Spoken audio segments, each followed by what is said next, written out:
live. Radiant team ban. Radiant team pick.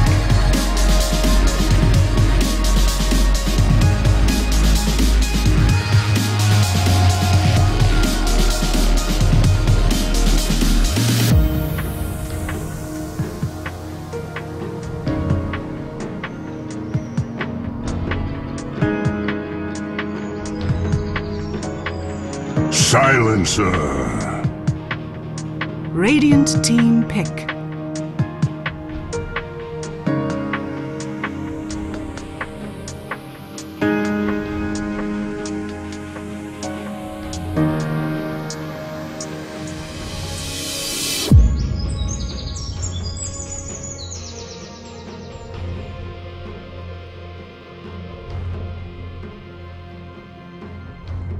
Ten seconds remaining. 5 seconds remaining. Reserve time.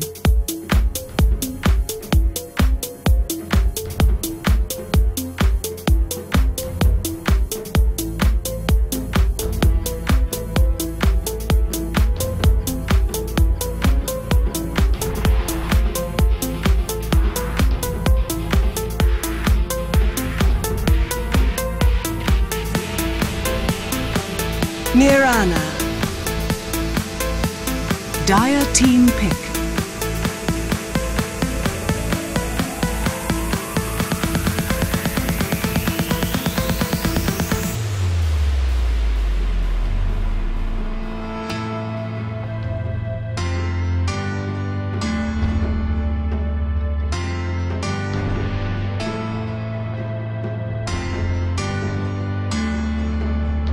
Ten seconds remaining.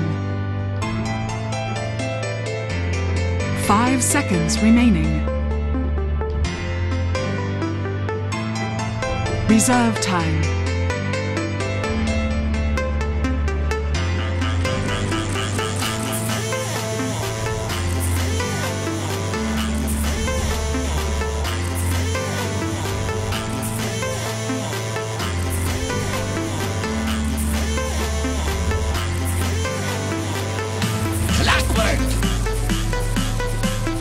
Dire team ban.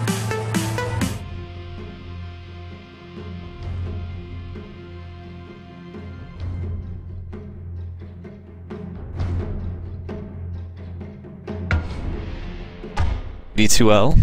10 seconds Yeah, remaining. it's been too long. I don't know. We had the team we were going to cast last week do a bye, and then one thing led to another, casting other tournaments, and now here we are back at last and ready to rock this game. And yeah, I think let's just hop right into the draft. We've got some very interesting things coming out here. The Mirana pickout is something I wanted to point out, something Team Welfare runs quite a bit. Geo especially liking to play the roaming Mirana, but I don't know. What are you thinking of this lineup so far? Yeah, we get some pretty standard bans. The Lesh, God, what is this guy's name? Tusk, who has been horrible in pro games. Like, watching him, he's just, he makes fights completely chaotic, and he's been really effective for a lot of the pro teams. So it's been really interesting to watch him, and I'm glad to see him gone. Yeah, we're gonna get a little more standard Dota tonight. Yeah, absolutely. And one thing I've been really surprised about is I haven't seen the Aghanim Scepter picked up on him much, and that's something I've always looked forward to ever since it came out with the whole kick mechanic. But yes, I mean, the kick mechanic. I'm not a Tusk player, so I can't complain. And I'm not sure that anybody really knows how to deal with it yet. You know, it'd be like adding Earth Spirit all of a sudden to Captain's mode. Yeah, absolutely. It completely threw a wrench in things, and kind of like I don't know, there's several heroes who have got Aghanim Scepter upgrades that just haven't been used yet, I think because people haven't found the best use for them, Centaur being another great example. But yeah, running over the mountains just seems amazing. Like, the initiation potential of that is very, very high, because you guys could be hiding in the secret shop on the Radiant side, and you know, Centaur blinks in, uses his ult, and then everybody comes running over the mountains at you. Yeah, absolutely. But I guess just nobody's decided that they really want to use it yet. So looking at what else we have on the board right now, the Lion pickup for 5Kings1Empire, something that they've done quite a bit. Usually it goes on either Uncle Sam or Labrat. but they haven't had a lot of success with it. So I hope they've got a really nice tri-lane set up. Clockwork, obviously a very good offlaner, and I don't know. Do you think that any tri-lane is really able to contest a Juggernaut to a great degree? I don't know. I've seen him get stomped on by tri-lane. So if they put, if Team Welfare puts Juggernaut in the safe lane, and 5Kings1Empire decide to aggro tri, he may not have enough protection to deal with, whatever 5Kings1Empire comes up with. We'll see. I mean, the clock is already he's an offlaner, so they could send him in the solo safe lane, and we do see that from time to time. Yeah, I agree, and especially with Mirana usually being a roaming support. I mean, I have seen it picked up as a carry on Kiko before, but usually it is roaming, which means the Juggernaut will be left with a single support to back him up, if that, unless they're doing an aggressive duel offlane. So it's going to be very interesting to see what other picks come up off the board. But Silencer, something that is I find almost unique to Team Welfare and how often they pick it up. When they don't ban it, they pick it up on Turglo or Kiko. Yeah, we don't see it that often anymore in games that I've watched. Yeah, Dazzle being picked up for 5Kings1Empire. This isn't looking like a very strong tri-lane. I'm thinking we might be looking at dual lanes here, or even I don't know. It's a good mix of offensive and defensive capabilities, but I'd say mostly defensive with the amount of lockdown that the Lion provides, and then just Dazzle being able to heal people, get those shallow graves out. So they could be looking for a really hard position 1 on the side of 5Kings. I was just thinking that about their ban. Like, their bans are very anti-gank. Like, they want somebody to have a lot of protection for a long period of time, because they've gotten rid of the Quap, they've gotten rid of the Tusk. The Lesh, I guess, is not so much of a ganker, but the Bloodseeker, man, I hate watching Bloodseeker right now. I hate playing against Bloodseeker. Like, the Bloodseekers that play on my teams never seem to be as good as everybody that kicks the shit out of me on Bloodseeker. The pub effect. Yes. Absolutely, the pub effect. And I agree. He does tend to make games a little bit dull to watch, but in terms of hard carries, I mean, they could be looking at an anti-mage for this. They could be going for I don't know, with the Lion lockdown, that seems like the most viable option right now. So yeah, it's going to be interesting to see if would be a really good pickup with the against the Silencer. Absolutely. And on Team Welfare, we have Magnus. That is likely going to be going the way of Turglo. Maybe a support Silencer going to be coming out, but I don't see that as very strong with the Juggernaut. Usually when they pick up the Mirana, they have a Bane on Mr. Sinister to back it up, and they run around as a duel. Yeah, it's pretty destructive. Set up the arrows. 10 seconds. So we could be looking at a Silencer offlane, perhaps, or a Magnus offlane with a Silencer mid. Actually, Turglo could be taking the Silencer mid. There's so many different ways they could run this lineup, and 5Kings1Empire looking at very, very standard lanes right now, so it'll be interesting to see if they get thrown off balance by this kind of a lineup. Race King! Oh, now and there it is. Interesting. I don't see a lot of Wraith King in lobby games. So it'll be. I enjoy playing Wraith King from time to time. So it'll be really interesting to see how they deal with this. It's good against the Juggernaut if they can trap that Juggernaut with the Wraith King ult and he resurrects. They can probably pretty easily lock down the Juggernaut. Now, does the Juggernaut spin get him out of the slow from Wraith King's ult? Yes, it does. Like, Wraith King's does reincarnation prevent Wraith King ult? It does. So the reincarnation slow does not pierce magic immunity, so Juggernaut will very easily be able to spin out of that. But I think just the single target damage coming out from the Wraith King, I mean, after he gets a couple of items, the crits that he can put out can really destroy a Juggernaut. So I don't know if this Juggernaut's going to be going for a Negative Scepter and try and get big ults off in team fights, or if he's going to try and go race car man fight. And we do see Storm Spirit being picked up. Wow, this is just like Team Welfare has a team of mids right now. That 4 of those heroes are capable of being very viable mid heroes. And wow, I'm not too sure what to think of the supports. I think it's Silencer Mirana. I like the Storm Spirit pickup. He's enjoyable to watch. He's enjoyable to cast because he's a very active hero. But it is a very interesting lineup that they're setting up here. What do you think about a Silencer in the off lane with Magnus and the Mirana protecting the Jug? I'm not too sure. I think it's going to be a lot of roaming from the Mirana, and we're just going to have to see. Yeah. This is definitely going to be Turgle and Storm Spirit mid, because that is just his classic hero. But what do 5Kings1Empire need? They need a mid right now. What's going to help them against this lineup? Man, without the co-op that they denied themselves, there aren't a lot of good options left on the table for the Storm Spirit, assuming it's a Storm Spirit mid. Yeah, Viper would be good. That's true. 5 seconds remaining. Yeah, And he would round out their lineup nicely. Oh, they are going to go a little bit more greedy, and yeah, that's I don't know how I feel about that, to be honest. It's very risky against the Storm Spirit. Once that Storm Spirit hits 6, he's going to be able to take out Viking in lane, and I mean, with any kind of rotation from Mirana, it's very, very dangerous. Well, yeah. Here we go. Back into the groove here, game 1. I guess I'll start off by introducing Team Welfare. We are going to have Kiko running a Magnus. Very strange for him, usually the carry of the team. My name Jeff on that Juggernaut. Turglo playing his traditional Storm Spirit mid. Mr. Sinister on the support silencer, and Geo on the roaming support Mirana. And for the Dire on 5Kings1Empire, we've got Flame on the Clockwork, who is going into the off lane. Viking on the Shadow Fiend. We have Sam's a Fag on the Wraith King. Uncle Sam on the Lion.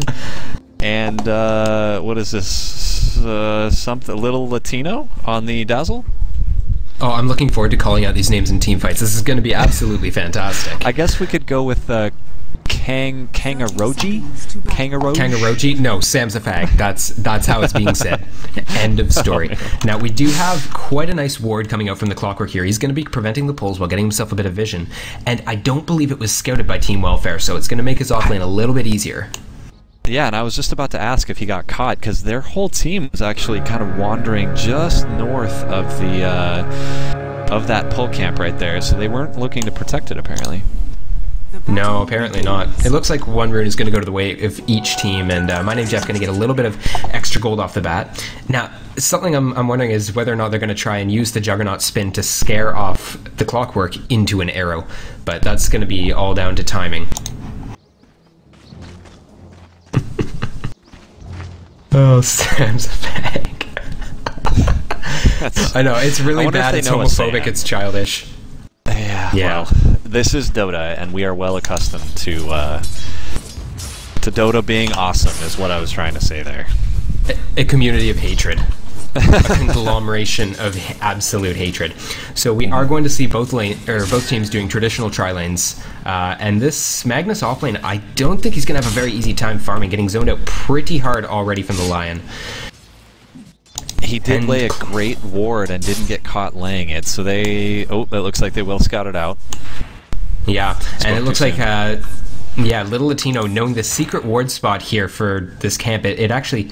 This sentry ward covers the entirety of that camp's block radius, so... Does it also include this magic spot right here that we've tried a couple of times? It does indeed, yeah. Okay. If you can get vision of the area. But it looks like Lion going to get a little bit of harass off on Kiko, gets the airspec off, but it's not going to be followed up at all. And one thing about Lion is that he can, once he hits level 2, he can just keep using that airspec, assuming he takes the mana drain. So he can just drain his creeps of mana and really harass Kiko out of lane. You know, I am surprised that he went with the Earth Spike first, because you do get a little bit more out of the Hex at level 1, and he does pick it up at level 2 here, yeah, especially against a solo offlaner. Mr. Sinister trying unsuccessfully to trade hits with Flame here. Flame's just going to walk up to him. He's got a little bit more base armor and a little bit more right-click damage, and he's going to whiff on the Curse of the Silent as well.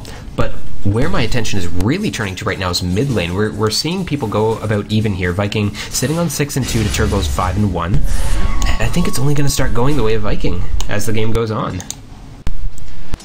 Yeah, I mean, you weren't super sure about that lineup, or that matchup originally, but it does look like Viking's going to do pretty well against the Storm Spirit. He's harassed him down to about a quarter health. Yeah, absolutely. It's in lane. The Shadow Fiend is going to outlast hit the Storm, but once the Storm hits 6, and or if Mirana gets a roaming arrow, it's going to be very dangerous for that Shadow Fiend. And it looks like Geo is going to be hovering here, looking for one of his signature arrows. Shadowfiend's going to back off. And everyone's just going to go back to doing their thing. 3 minutes in, and we have both carries going about even on last hits. What was interesting is Viking was headed over to the bounty rune on the bottom and then backed off for some reason. Oh, it looks like Geo's going to miss that arrow, but Turglo wants to go in and get a little bit of damage and gets the stun off. But Viking's going to walk away with about half health. Very, very close arrow, but Viking saw it just in time coming from the southeast and was able to dodge it very deftly.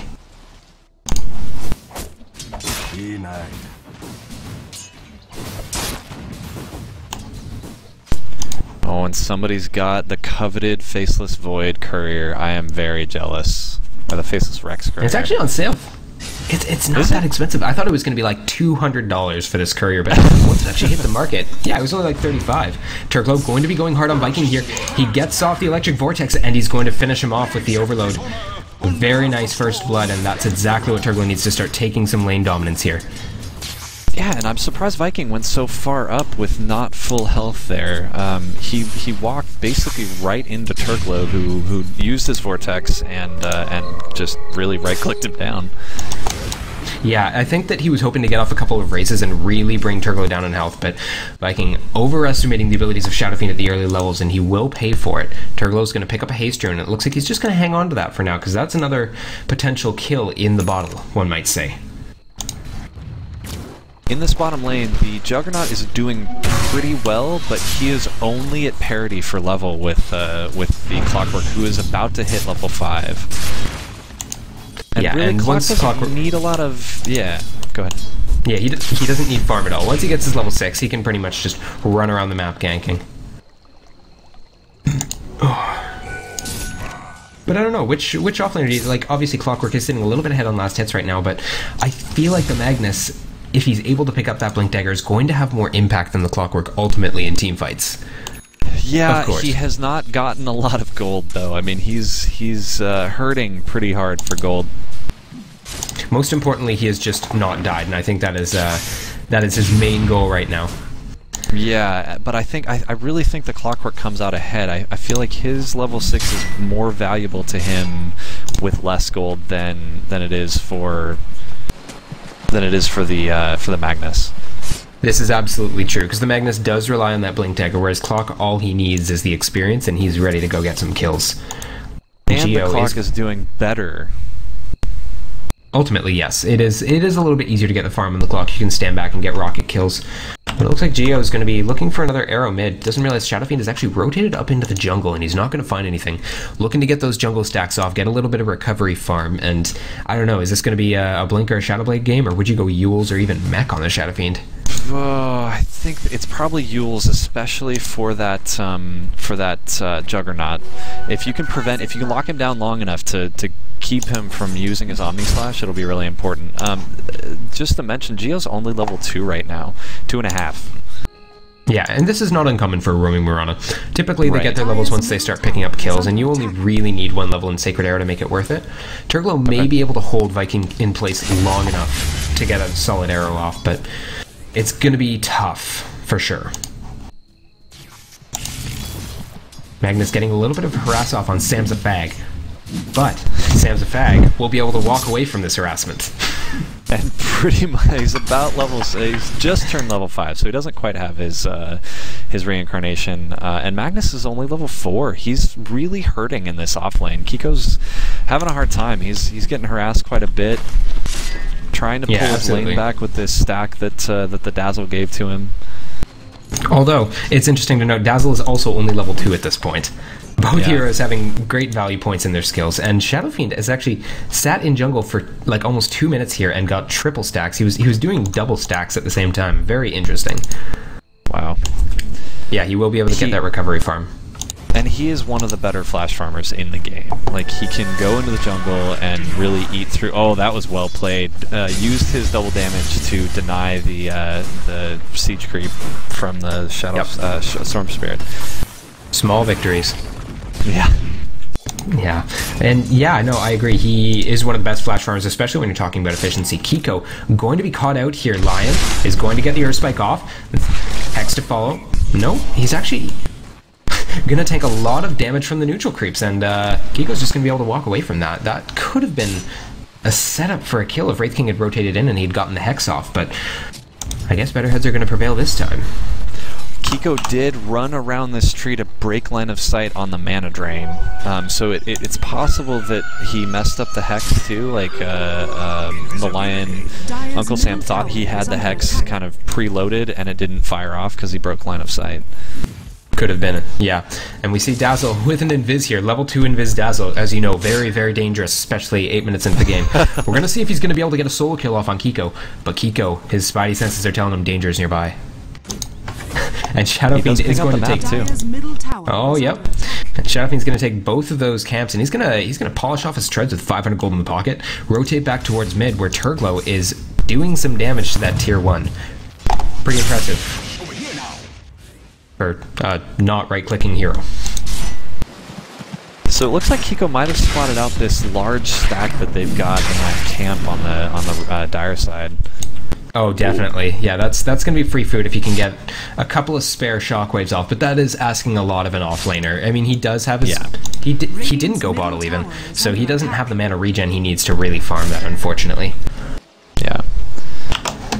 We are going to see Mirana picking up a level 3, so now she is able to leap out of danger, thank goodness, and is likely going to be spotted out in this top lane here. Yeah, right? And Shadow Fiend They did already know she was here. She tossed an arrow on the Lion, and the Lion spotted out, dodged it, and so they do know she's up there.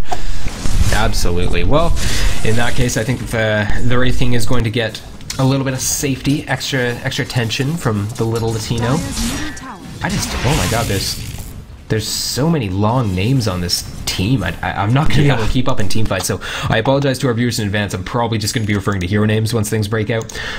We do see Flame picking up his level 7, so he's got his hookshot ready to go. It doesn't look like he's rotating out, though. There's not a lot of mana regen on either team, with the exception of the Wraith King, who has picked up a Mango, which is just fantastic. I think he did start with that, though. And the Wraith King did grab his Blink Dagger just about 10 seconds ago. He's going to be ready to fight really soon here.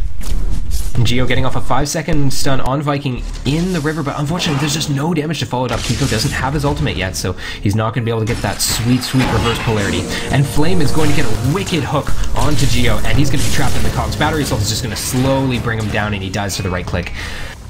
Rotation in from Mr. Sinister, but it's just a little bit too late.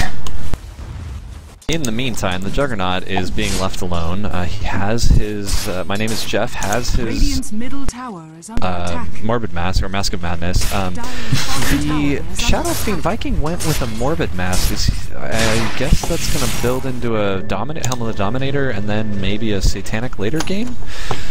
Yeah, it could be. It's very strange for him to go at first item, though. I'm not too sure what he's thinking here. Interestingly enough, his name is My Name Jeff. No, I'm just kidding. my name Jeff. No, so Shadow Fiend just going to rotate back into the jungle here, and it looks like Uncle Sam is helping him get some stacks off, so he is going to get that farm exponentially quicker than he would have before, and this is going to be disgusting. He's sitting almost top of the net worth with Juggernaut just a little bit ahead.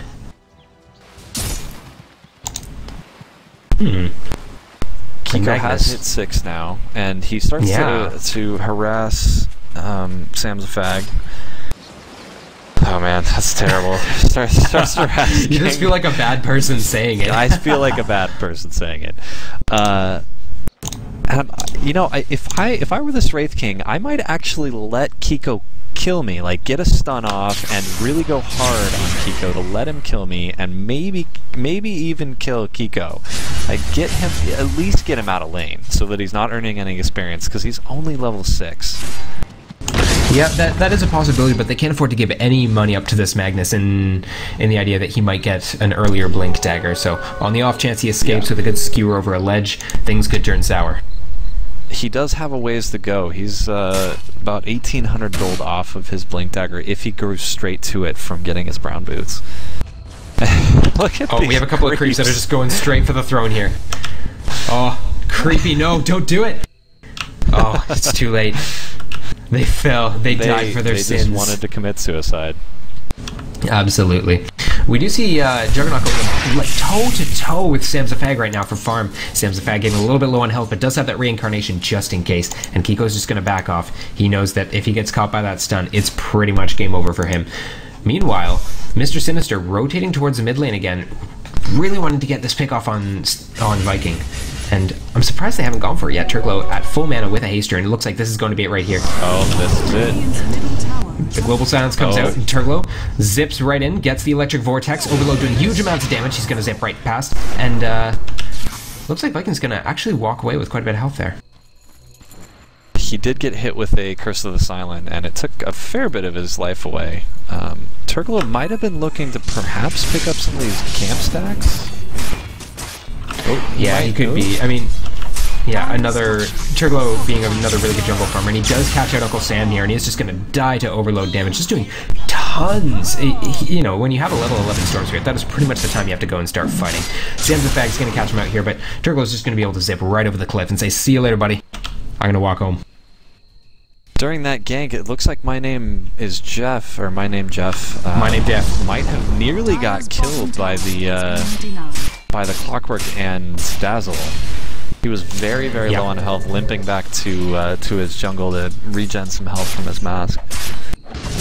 Yeah, and he does pick up the Yasha now, so it looks like he will be going in early. Actually, you know, it can go either way with Jug. You can get the Sage and Yasha, or you can go straight for the Manta. Either would be good. Yeah. Yeah, I don't think the Manta is a huge priority here because there's not a lot of silence on the side of 5 Kings unless someone picks up an Orchid. Yeah, they do need the push though, so he might be going for the Manta for the push. That's true. Yeah, everyone's just gonna rotate back. There's been so few kills this game. It's absolutely incredible. I mean, I guess that's what happens when you have two very good flash farmers for mids that are both very item dependent. And Storm Spirit is working away on his Orchid here. Looks like he's probably gonna have it around the 16-minute mark. And everyone runs back to their lanes. Have put that ward there to protect their giant stack that's about to get a quad stack. Yeah. Oh, maybe even more than a quad stack. Maybe 5. No, yeah, this is going to be... Oh yeah, it is 4 right now. It's going to be 5. Yeah, it's going to be 5. If you can get it off. No, that one is very difficult. Yeah. Past a certain point. I think the only way you could reliably get that one to be a 5 stack is if you cut down all the trees. Right in there. Yeah. Kiko, he's going to skewer right in past Samzafag because Turklo is rotating in. He's going to get a very quick jump, but Shallow Grave comes off, and it looks like they're going to be looking for the kill on Little Latino. Very nice reverse polarity coming out from Kiko, and it does pop the Resurrection. Dazzle falls, and Samzafag is going to blink right away. Mirana arrow almost connecting, but just a little bit short. That was well played by Welfare. They didn't quite get the damage off on the Wraith King to prevent him from blinking away. So that was really fast fingers from Kangar Roge. Yeah, I'm very surprised that Turklo didn't just drop a Remnant right on the Wraith King before he resurrected, because that's pretty much instantaneous damage. Right after the resurrection. Oh, right after. So I think it might have been on cooldown. Well, we do see Viking picking up a double damage now, and he's going to be rotating back towards mid. And Kiko, very dangerous for him to go in on this. I mean, if he doesn't have quite enough burst damage, which he might not, as the Shadow Fiend has picked up an Ogre Club, he could end up falling to the right clicks of Viking. And it looks like he will be going the early BKB after the Helm of the Dominator. And Viking does get that tower with that double damage, so he got something out of it. Ooh! But it looks like he's going to be gone on here. Turklo getting off the silence from his newly purchased Orchid. My Name is Jeff is just going to completely destroy him with the right clicks, and that is one really good kill going this out of Team Welfare. And they got the courier. Oh, they got the courier. Oh no, the Faceless Rex. That makes me so sad. Rex. So, yeah, poor Faceless. 5 Kings probably didn't know that Turklo had the Orchid there. It was very well used. The Shadow Fiend is really who they have to shut down here. The Wraith King now has a gap closer, but he's not very effective if he can't use it to close those gaps. So if they get the jump on him, he's in bad shape. Yeah, and I think that, like, especially early game, his ult has such a high cooldown. Reincarnation is something like 4 minutes and 20 seconds. So they have a long period of time now where if they do get the jump on him, it's going to be a very easy kill on the enemy's position 1, which is exactly what they need. They do have kind of a snowballing lineup between the Juggernaut and the Storm Spirit, not to mention Silencer being able to stack up charges. So I think that we're going to see a little bit of rotation towards this Wraith King before his ultimate comes back up.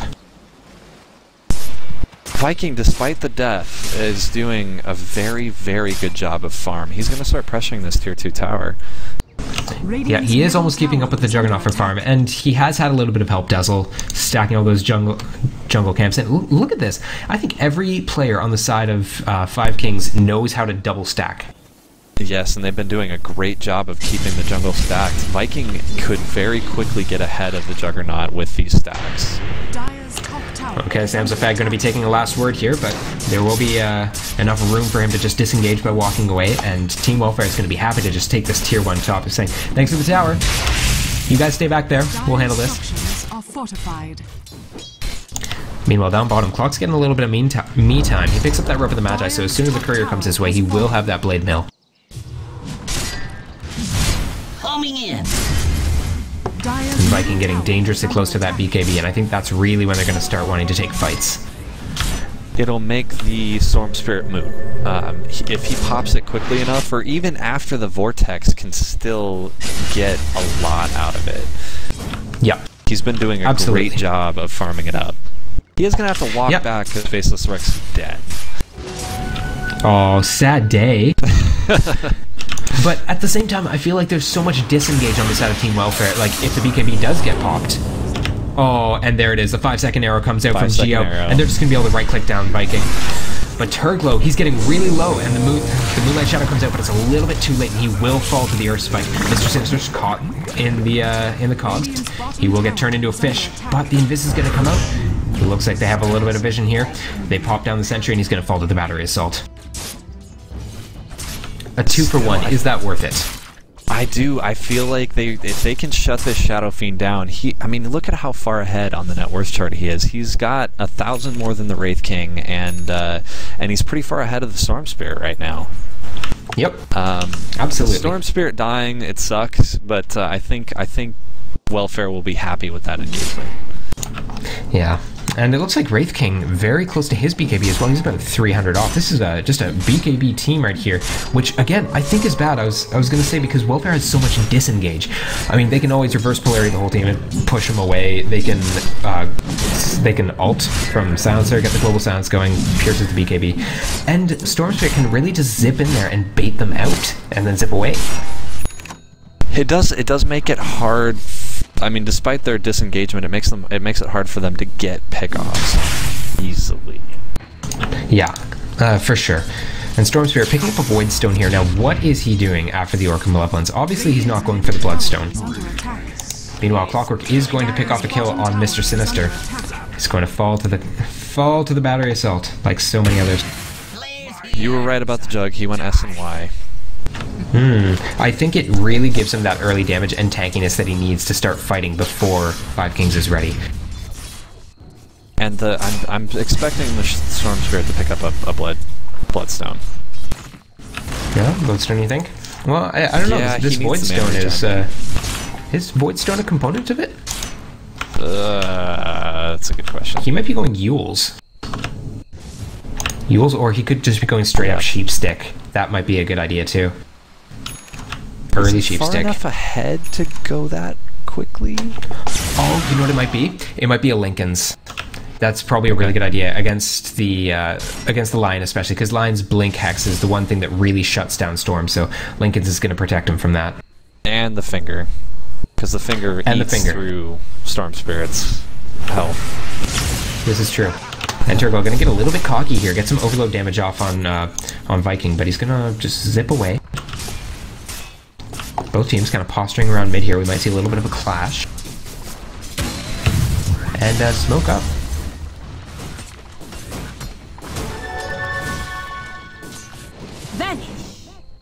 Moonlight Shadow is going to be popped, and Flame just walking towards this haste here. This might be exactly what they need, and he's going to scare out the Roche. But Team Welfare, they're looking to really move in on this. Turglow with the double damage, he's going to be able to get a lot off on this Viking here. And he doesn't get the BKB off in time, and he's going to fall very quickly to the skewer. Yep, Juggernaut getting off a wicked Omni Slash. He's going to get a double kill. And it looks like Mr. Sinister, he's just barely going to escape, but he gets picked off by the Finger of Death last minute. Resurrection getting popped, and Flame is going to fall inside of his own cogs. And that's pretty much going to be it. I think everyone's going to... Nope. Sam's a Fag is not done. He's going to reinitiate on Geo. Earthspike's going to come off on 2, and I think he's going to follow the right clicks as well. Dire's middle tower is under Oof. attack. I did get a fight recap out of that. Yeah, me too. And a very good trade. It was a 3 with 2 cores on the side of 5 Kings for just the 2 supports on Team Welfare. So I do think they get the better of that fight. They do... 5 Kings does get the deny on their tier 1 mid. But Storm's just going to walk away and start farming again. He's getting close to that Linken's, and I think that's really going to help him out in the fights, as slippery as he already is. Radiant's bottom tower has been denied. So the Magnus actually went for mana boots before he got the blink dagger, and he just got that blink dagger in the fight. Like, he rapidly, probably was panically clicking the blink dagger to buy it, just in case he died and lost some gold. So he must have just gotten enough gold to get it right as that fight was happening. Something that I do like about Magnus is he doesn't need his blink dagger. He can skewer in if the fight is already going strong and get off a really nice RP. But if he wants to initiate, he definitely does need it, and I think that this is really going to give Team Welfare an edge if they can get the vision so they can get the jump. And I feel like 5 Kings has gone to protecting their cores quite a bit at this point because of the vision. That was interesting. Yeah, Turglow just getting a little bit of farm, but he does get out that there's others nearby. And interestingly enough, there's the Mystic Staff. He is going for an early Sheep Stick, from the looks of it. Unless it's wait. The 2,700 gold for that Mystic Staff, he's covered most of the ground, so... Oh wait, Shiva's is also Mystic Staff and Voidstone? I'm really blanking on my item builds right now, my apologies. No. Shiva's is Plate Mail and Recipe plus the... so it's going to be the Sheep Stick. Oh, okay, you were right. Absolutely. That was well played. He just has to get the ultimate orb now, and he's only about 1,500 gold off of it. Yeah, well, that's not too bad. It's going to give him the stats that he needs to really keep going in these team fights. Looks like Roche getting pinged out and... Sorry, Shadow Fiend has an Ogre Club in his stash. What is he going to go into with that? Sage and Yasha, I would assume. Okay. This is something that's pretty common lately. Yeah, people are just picking up stats on Shadow Fiend and making him a tanky monster. He's got the BKB, he's got the sustain, and instead of going the blink or the Yules, they're just going straight up for strength and agility.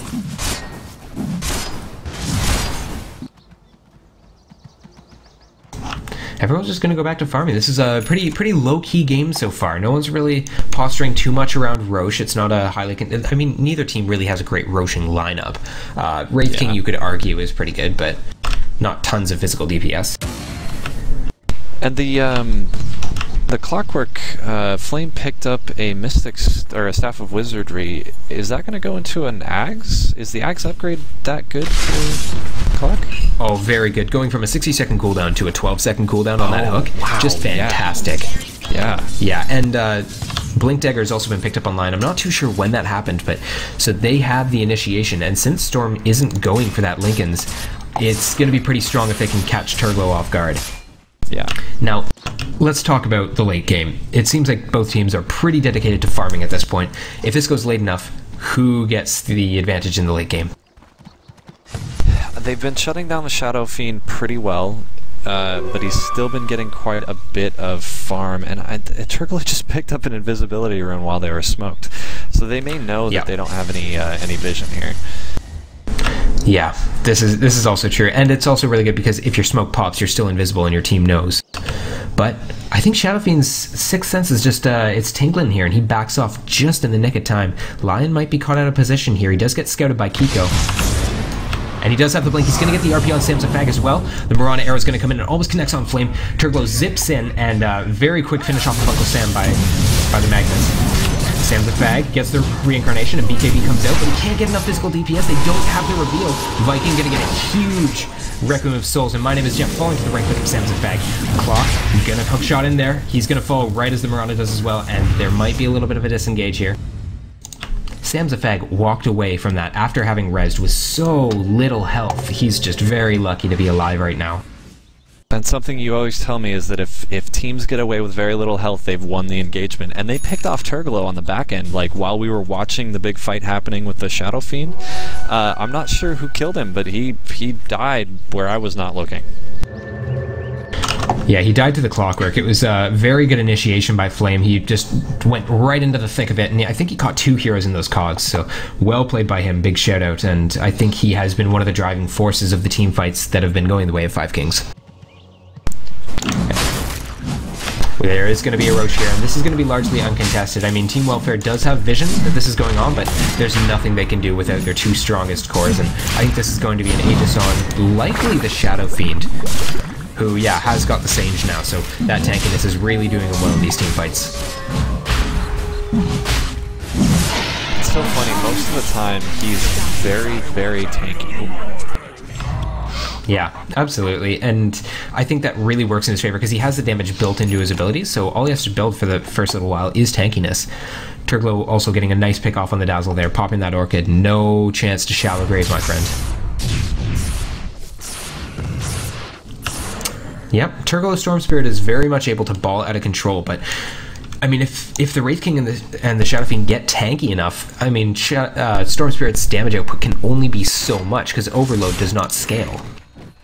Yeah, and with the BKBs coming out on 5Kings, I think he's going to start the game is going to get harder and harder for Turglow. Absolutely, and I think what he has to focus on right now, a little bit of a disengage here. Flame almost dropping, narrowly misses the Mirana arrow. He's going to be able to walk away.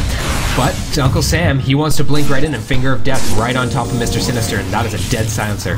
Nice cogs coming out from Flame, and My Name Jeff not going to be able to pursue this any further.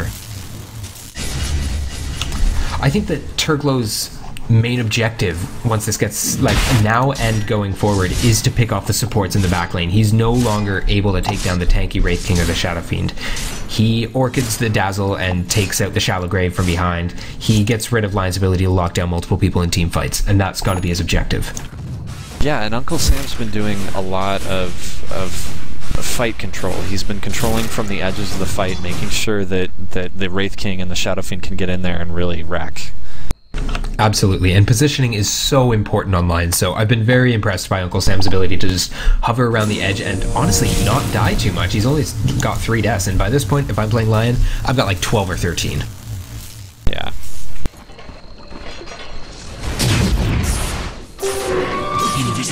Well, Turglow now having enough...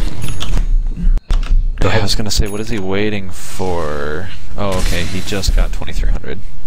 Yeah, so now he's able to pick up that ultimate orb. The courier is going out to the secret shop, and Viking, in Viz, he's going to be able to scout out My Name Jeff, taking out these Ancients, and he's going to get off a beautiful Requiem of Souls, and this is going to be completely uncontested. He's going to fall to the right clicks of the Viking as he's turned into a little pig. Mr. Sinister getting right clicked down by Sam's Fag, but he's going to be able to walk away. And Flame getting off a beautiful hook shot right as the Moonlight Shadow comes out, and I don't think they have any reveal on any of their heroes. Oh, maybe they do. And it looks like Mr. Sinister's going to fall down to the line. Yeah, the Silencer revealed himself. He attacked the cogs and came out of Moonlight. I was going to say, yeah, I didn't see any Dust or Sentries go out, so I wasn't sure how they were seeing him. Now this has turned quite a bit from what we'd expected. 5Kings really knocking on the door of Team Welfare right now, and I don't know if there's much they have to respond to it. I mean, Jug didn't expend his zombie, he died too fast. The XP charts have both swung back significantly in 5Kings' favor. Sam's Attack picks up a Desolator. Radiant's middle tower has fallen. Oh, it looks like Hiko is going to run and try and skewer Sam's Fag back toward his base, and Turglow is going to be able to pop the Resurrection. He's level 15 now, so it's still a cooldown of over 2 minutes. Global Silence comes out very quick on the uptime for that. But that's going to be a disengage. Flame might fall here, and I think that 5Kings is going to be satisfied with that. They're just going to walk away. How did the Clockwork die? He was in a little bit too far, and he just got Electric Vortexed by Turglow. Ah, got it. Yeah, Turglow, who now has his sheep stick, which saw a little bit of use that fight, and I think that's going to start paying off big. But again, like this Shadow Fiend, he's got 1900 health, he's got 23 armor. There's just not the right amount of physical damage to take this off. But Turglow, he's going to jump right in the back, gets this Orchid off on Dazzle, but he's going to fall to Sam's Bag. Viking almost getting off a beautiful Requiem of Souls, but he gets hit by a beautiful reverse polarity. My Name Jeff not quite able to have the damage output, and the Shallow Grave comes out just in time. Orchid gets popped on the Shadow Fiend. 5 Kings is really, they are not allowing those Snowball Heroes of Jug and Storm Spirit to get out of control. They are keeping a lot of pressure, and that smoke felt a little, there's a little bit of a misplay on the Magnus. He reveals himself in the creep wave and missed the skewer, or didn't miss the skewer, missed the charge. No, it is a skewer, I'm sorry. He did miss a skewer. Yeah. Just not quite as on point as Kiko usually is with that Magnus, but I love that Turglow just zipping right in and getting a quick kill off on the line. And Sam's Bag. Oh, they are going to... Oh, they scared him out, but a little bit too late. He's able to TP to safety, and that sucks because his ultimate was on cooldown. Would have been a very big pick off for them. Like 5. So what does Team Welfare have to do now? So there's a ton of mobility on 5 Kings now with the there's blink daggers on basically all of the heroes. The Clockwork has a Force Staff, not a blink dagger, but he's got his hook. And he built that Mystic the Staff of Wizardry into an Oblivion Staff, not into the Ags. Oh, interesting. So he could be going for... I think Orchid is now the only thing that's built with Oblivion Staff since they changed Refresher Orbs, so possibly trying to get off a really nice silence on the Storm Spirit, who does not have a BKB yet, but he is working on it. Yeah. So Team Welfare really needs... They need to protect their mid-rack... Oh, their mid-racks is gone. So they probably need to push this mid lane out quite a bit. Zip-zap! Yeah, they need to push it out. They need to protect the Jug, and the Jug needs to get a little bit more. I think he needs a Basher to really be effective in these fights, because currently they have no way of really locking people down outside of the reverse polarity. He did grab a Viking, so he's pretty tanky. Yeah, he is tanky, but he needs that extra DPS. Maybe a Butterfly would be what he needs, and Viking is just going to get tons of damage out on this tier 2, and you know, that thing is sitting pretty low, close to deny range now, and they're going to very easily be able to just push in all their lanes and really keep Welfare under the gun. 5 Kings is doing exactly what they need to be doing, which is keeping pressure on every lane possible and making Team Welfare respond. And they are doing exactly that, and as soon as Team Welfare responds, they back off, and they just move back in as soon as Team Welfare walks away. It's reactive Dota for sure, and look at this, Sam's even picking up a Desolator, so he's really able to push down those towers and be a pushing threat around the map, is I guess what I'm trying to say. And not to mention his physical damage. Yeah, he had that in this whole mid lane and engagement right here. He's had that for a little bit. Oh yeah. Yeah, I'm a little bit behind on the items today. Oh, well, it does look like Flame is going to drop to the Storm Spirit, and he is still getting these pickoffs, but he needs to finish up that BKB before he can be super effective in fights, and even then, they still don't have much more damage. The poor silence, I mean, the silencer is really poor right now. He's got a mech, he's got treads, but beyond that, I'm not sure how effective he can be at 40 minutes with that little gear. We do see a reverse... There's going to be a big RP coming up from Kiko, but he doesn't actually pop it yet. Viking's going to... Oh, he's almost getting off a Requiem of Souls, but he gets stunned up. Moonlight Shadow is making things a little bit difficult, but the lead comes out from Dazzle, and that's going to be a huge Requiem of Souls. My Name Jeff getting off a very nice Omni Slash, but not enough damage to take anybody out, and he's just going to get right-clicked down by the Wraith King now. Meanwhile, Turglow is able to fully disengage, but that is a dead Juggernaut right there. Viking did pick up a Scotty, which just kept him super alive in that fight. He went from nothing back up to the top. Absolutely. It was a very quick recovery. I was even surprised myself. And Geo, sitting in the trees here, scared for his life, I think.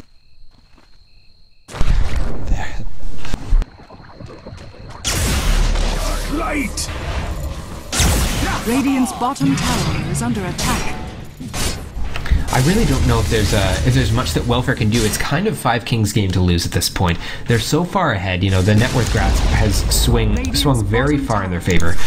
They're just too tanky, and Welfare doesn't have the damage to take them on in a team fight right now, and they can't handle Arax being down either.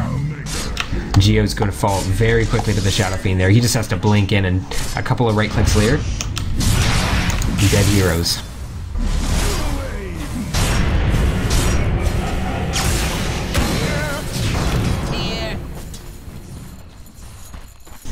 I feel like a lot of this is just due to the incredible stacking that came out from 5Kings in the early game. They were just able to get the recovery farm on the Shadow Fiend despite being shut down a little bit in lane.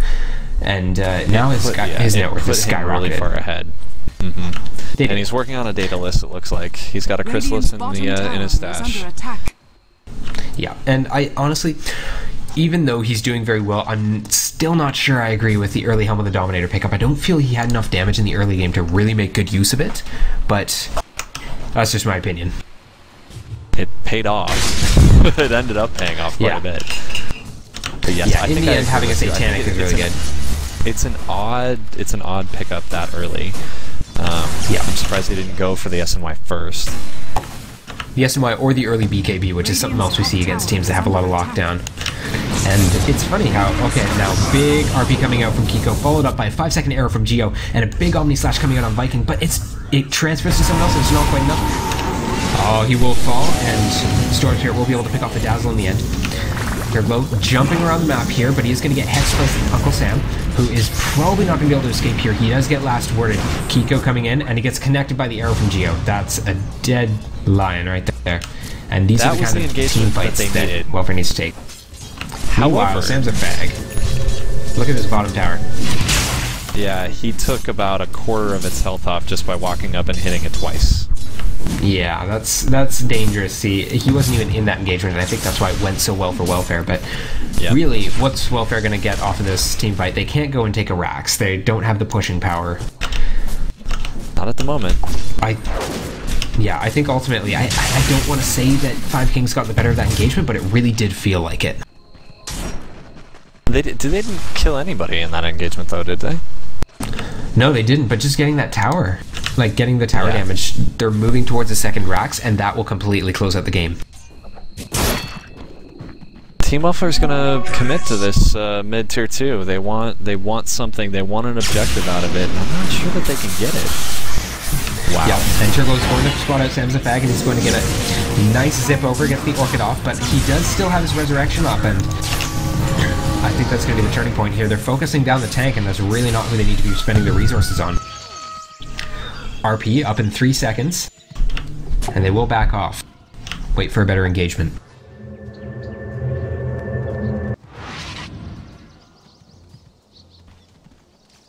If Team Welfare can get a decent pick and then grab Roche, I think that they have a good chance of bringing this back. However, it looks like 5Kings is probably going to get the Roche here. Yeah, probably. We do see Juggernaut working towards his Basher, but he's still a ways away, about 1,200 gold, so I don't know if it's going to come in time, because that is what they need to lock down the Shadow Fiend and prevent him from getting that Requiem off. Yeah. The Shadow Fiend, who, meanwhile, is still working towards that Daedalus, and will probably have it before the 45-minute mark. Also, Wraith King, I think he has enough to complete his AC right here. And that's probably what he's going to be going towards. I can't see him getting a Shivas. Yeah. Oh man, AC on Wraith King is incredibly scary. The extra speed and the extra tank. I mean, they're already tanky. They're having a horribly hard time killing him as it is. Yeah, and the minus armor from the Desolator. It does stack, so he's going to have a total of something like 12 armor reduction on anybody he hits, and that's going to cause anybody on the side of Team Welfare to melt very quickly, with the exception maybe of the Juggernaut. Now, it does look like an Orc comes off on Little Latina Turtle looking to get a pick off, but Flame does zip in and get the cogs off, so he's going to have to get out of there pretty quickly.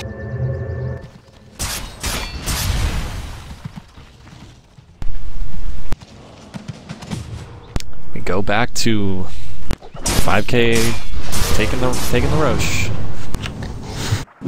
I really don't think there's anything that Welfare can do about this. No. Even if they knew it was happening, which they might from this ward here, but it's melting too fast and they can't take a team fight right now. It has to be on the high ground on their terms.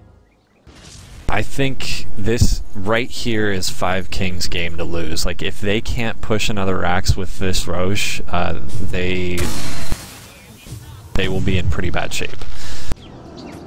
And I'm not sure there's a whole lot that Team Welfare can actually do to prevent it.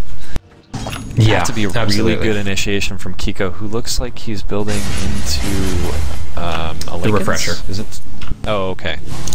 Yeah, remember they changed the refresher recipe, so that's going to be a double RP. So if he can get that off, that could be absolutely game-changing in the team fights. But I don't even know if it's going to come to that. I mean, I think 5Kings has what it takes to just take another Rax right now. I don't know what they're waiting for. Creeps. Yeah, I'm surprised they didn't go into the bottom lane and take it, because it's much closer than the top lane, and they have a tier 2 protecting them, and I guess they want this tier 2. They're afraid of Team Welfare's comeback potential. Yeah, it could be, and I mean, they already have mid lane being pressured on, so maybe they want to have pressure on all 3 lanes so that Welfare really does have to split up their resources to defend their high ground. It's smart, but maybe not what I would choose to do in their situation. The Aegis probably has another at least 3 minutes on it.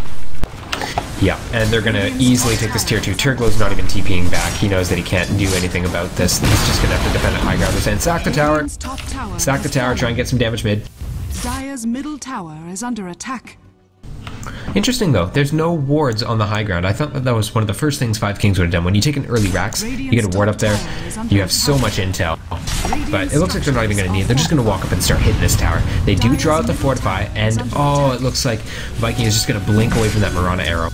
That's unfortunate, because it would have been a great way to initiate. Kiko standing on the side, looking for reverse polarity, but will he be able to get it off? Top tower has fallen. This tower, their buildings are melting, and they have 7 heroes to go through. Yeah, absolutely. Yeah, this ranged Rax is just going to fall very quickly. And the Global Silence does come out. Kiko hasn't got off his RP yet. And it will fall right there. And he does catch 3 in it. And it looks like the Resurrection is going to be off. Same with the Aegis. Viking getting off a beautiful Requiem of Souls, taking out the Mirana and the Juggernaut. And I think that he's just going to clean up this team fight. This looks like it's going to be game. Yeah. Radiant's top barracks are under attack. Well, I don't know. Managed to pick up the... Turbo did get a couple of pickoffs there. Yeah, in the back on the supports, but they didn't get either of the cores, and it looks like the Wraith King is just going to run to the bottom lane and tank it. Yeah, pretty much. Now, I'm surprised that Turbo isn't being more aggressive right here, because with a Storm when you're defending your base, you can just zip right back and forth between your Fountain and the enemy. And Viking is getting a little bit low. He may fall here. He does pop the Satanic, and he's recovering health so quickly. Turbo just doesn't have the damage to keep up with it right now. Meanwhile, Sam's Effect just taking out the Rax. This is going to be easy Mega Creeps for them. Has fallen. Arrow comes out, but it's not going to connect, unfortunately. It almost hits the T-Rex, but it wouldn't have done anything. Almost hits Faceless Rex. Poor Faceless Rex. He's had a hard game. He has had a hard game, but the GG comes out from Team Welfare, and that's going to be 1 victory going the way of 5Kings1Empire. And that is going to secure them the first in the best of 2 for the AD2L Season 8 group stage in this matchup. We will have Game 2 coming up in just a couple of minutes here, so thank you, everybody, for tuning in. My name is Vivi, joined by DJ Sneak and Armpit on Stats, and I'm having a fun time. What about you? I'm having a great time. So come follow us on Twitter at NMMDota, and watch us on Twitch at twitch.tv/newmetamedia. We will see you there, folks. It'll just be a few minutes. Take care.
Dire team ban.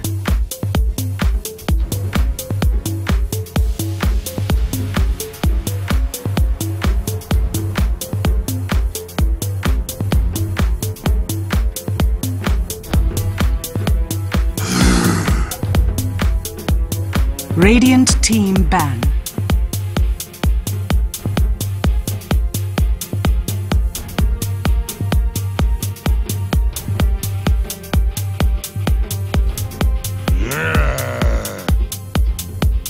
Dire team ban.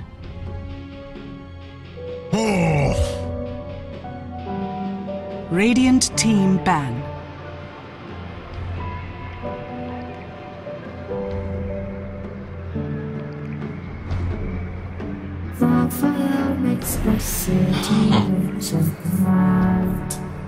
Dire team pick. Just stay tight, we have to go. The undying waits.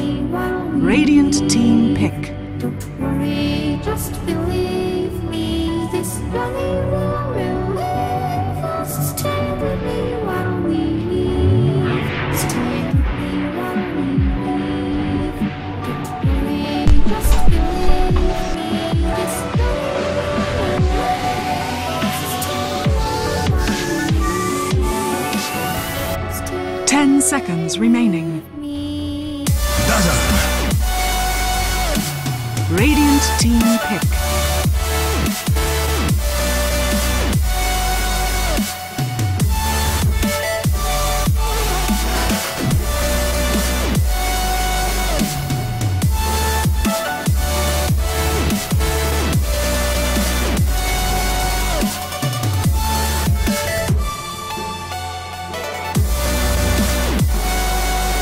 Ten seconds remaining.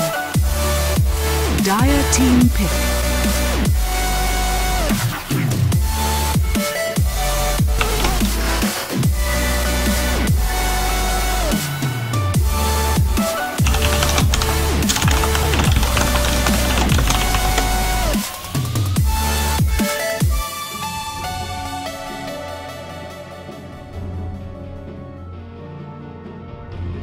Ten seconds remaining. 5 seconds remaining. Reserve time. Storm Spirit.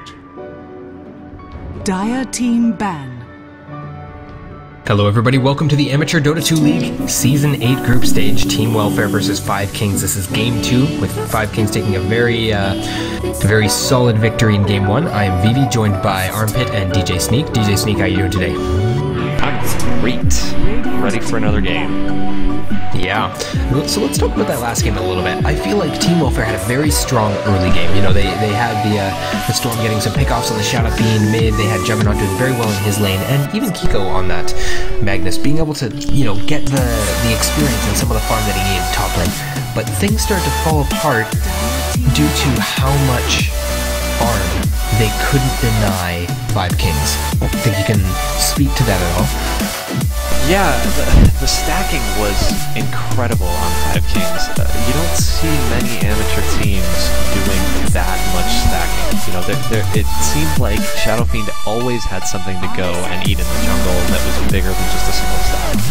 So going into the jungle was very, very valuable for 5 Kings, and they really managed to keep it up the whole game. You know, Shadow Fiend kept getting farm. He would duck into the jungle when he had a moment, and he'd come back out and just did a great job with the farm. Yeah, I'm pretty sure that in the first 15 minutes, he probably cleared, Radiant team God, I don't know, like 40 camps. I know that sounds like an exaggeration, but it was incredible. Just an incredible amount of recovery. Their whole team played well. I was thinking about who might be MVP there, but they all were on point. The Dazzle was doing an incredible job keeping everybody alive. The Lion was doing a great job, like positioning himself in such a way that kept him solid and not getting blown up. And the Wraith King was jumping in at the right moment and dying at the right moment. They just like everything was very well executed. I'm actually surprised that Team Welfare let the Dazzle and the Lion through again, which is exactly what 5Kings picks up. Yeah, these seem to be the only supports that they really run on a regular basis. I also want to give a shout out to Flame last game on the Clockwork, because I think he only missed one, maybe 2 hooks that entire game. They were very on point, and I was impressed by that. Team Welfare also doing a very good job, playing their heroes to the hero's best advantage, but they weren't able to shut down that jungle, and I think that was the biggest issue. When you have a Shadow Fiend on the enemy team, you need to be watching for when he goes into the jungle. But what I think about here is interesting. Yeah, this draft. I mean, they reveal the Storm Spirit fairly early, and I feel like that's really risky to reveal so early. It's probably going to be the Turglow mid again, and I think they can counterpick it pretty easily. They had they have 3 picks to counterpick the Storm Spirit and the Undying. Yeah. I've been thinking about this a lot recently, about revealing something like that early, but it's interesting. There's a lot of heroes, Storm Spirit I think being one of them, where you can't just counterpick it with one hero. So the enemy team is forced to expend multiple picks to try and really counter that if they want to, which leaves you the rest of your draft to kind of be free, essentially. But it doesn't look like they're going to be trying too hard to counterpick it here. The Lion, they're just, I think they always pick that up anyway. And it does look like they're ignoring it. Mm-hmm. Yeah, I would say so. So they do have the Phoenix picked up on 5Kings for the team fight. Now, I think that they're missing something. They're missing, I want to say, a Tidehunter. They need something that can really just jump in there and stun everything. They need some mass lockdown for this Phoenix, other than the Gyrocopter ult. And would you put the Gyro mid then, and have, like, who do you have in the safe lane in this lineup? I'd put the Tidehunter safe lane personally. Okay. You get him a really fast Blink Dagger, especially if he's against an Undying off lane. He's not going to have too tough of a time in lane. He's going to be able to get his farm, and you can have someone else stack the Ancients for you. I don't think that's what they're going to pick up. It's just something that came to mind for me, but they're probably going to be looking for a traditional mid. Unconventional.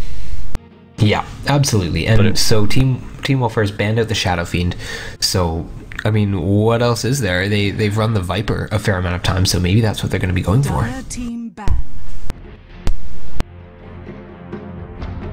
Luna. This is a hero that we don't see enough in the current meta. She's such a good pusher, she's such a good fighter, and this is something that Kiko runs quite frequently up there with his Phantom Assassin, so we're going to see if he's going to be able to get the farm to really take off in the way that he wants to. Will be interesting to see how they lane this. Do you think they're going to pick up? Do you think Team Welfare is going to pick up another support here? I wouldn't be surprised if they picked up the Mirana again. It hasn't been banned out, and it is one of their best supports, up there with, well, I mean, Earthshaker is something else that Geo has played in the past that he does quite well on, and that would be very good to set up Luna. You trap someone with a fissure, and then suddenly Luna can just walk up and ult them to death. Very good at isolating the team, but he needs something to deal with Phoenix, something that attacks faster. Yeah. I mean, Ogre Magi on Luna will be a lot of attack speed. Luna does build things like Butterfly if it goes late enough, but right now, not a lot of right-click for the Phoenix ult. And the Lina up against the Storm Spirit, I'm not so sure about that. I mean, maybe the Lina can play really well, but she's pretty squish, and as soon as Storm Spirit hits 6, he can zip around and wreck her.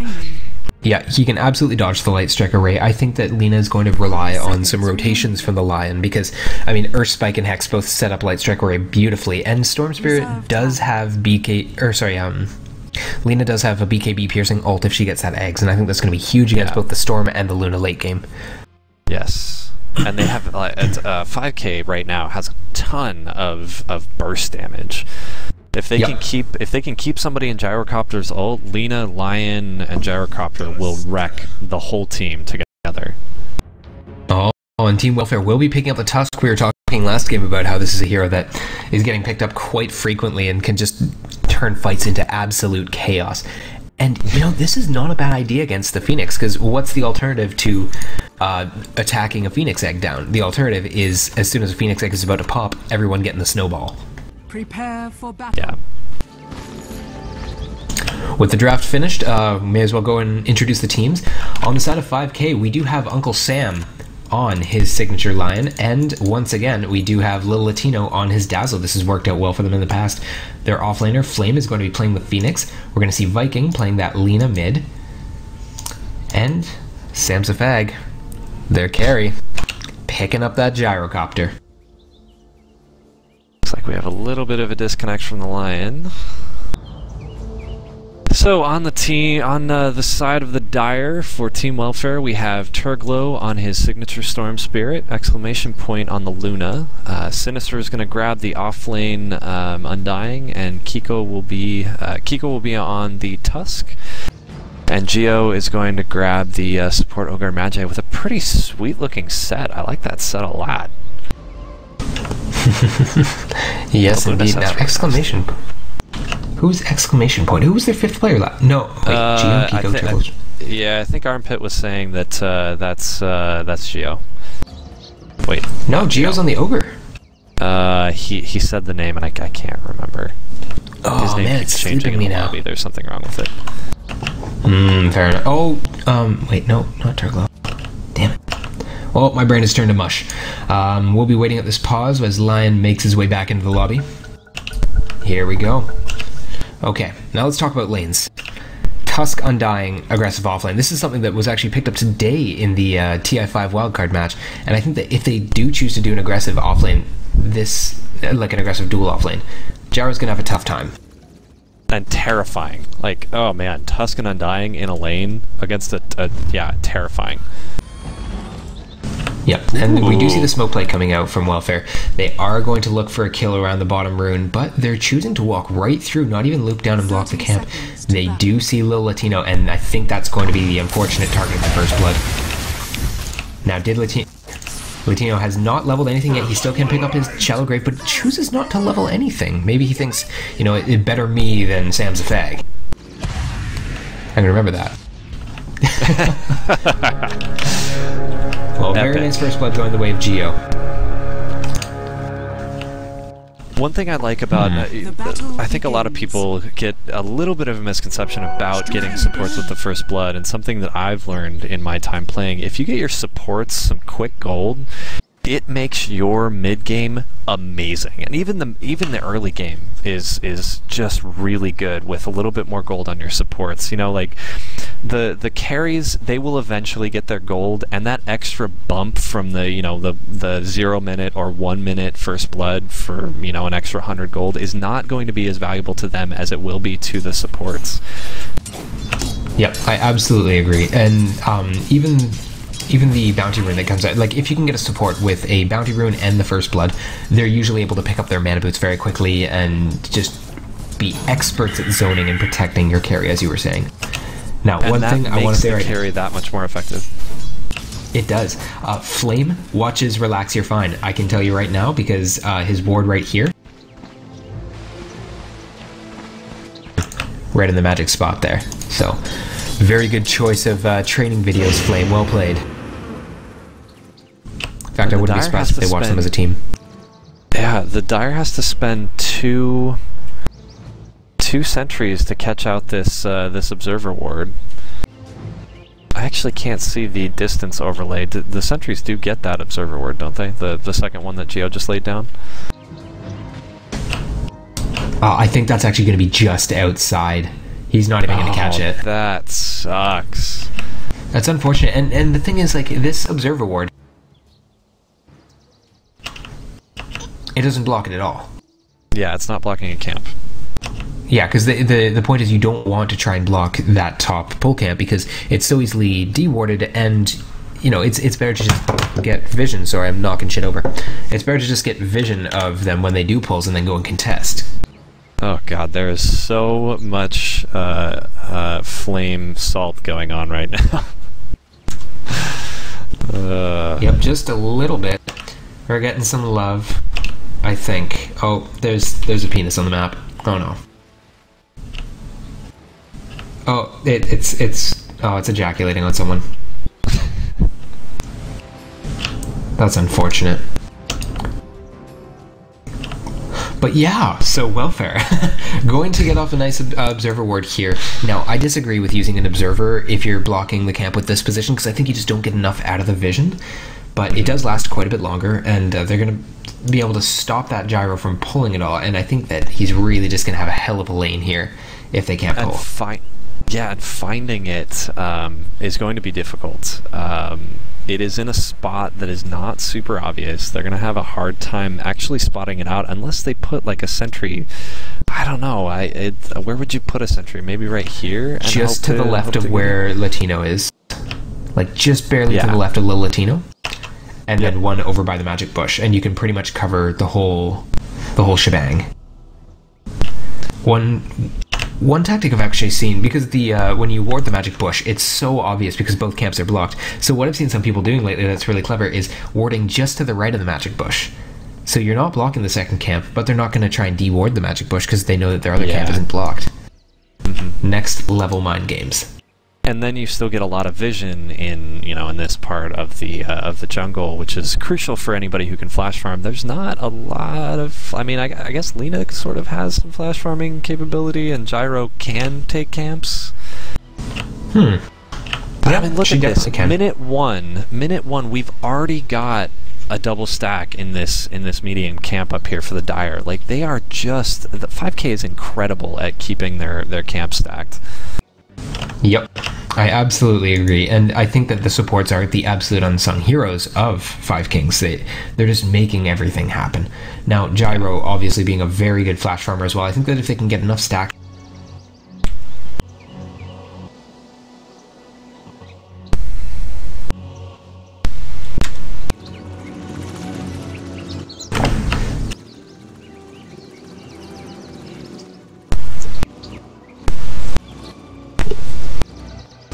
Avoided your fountain.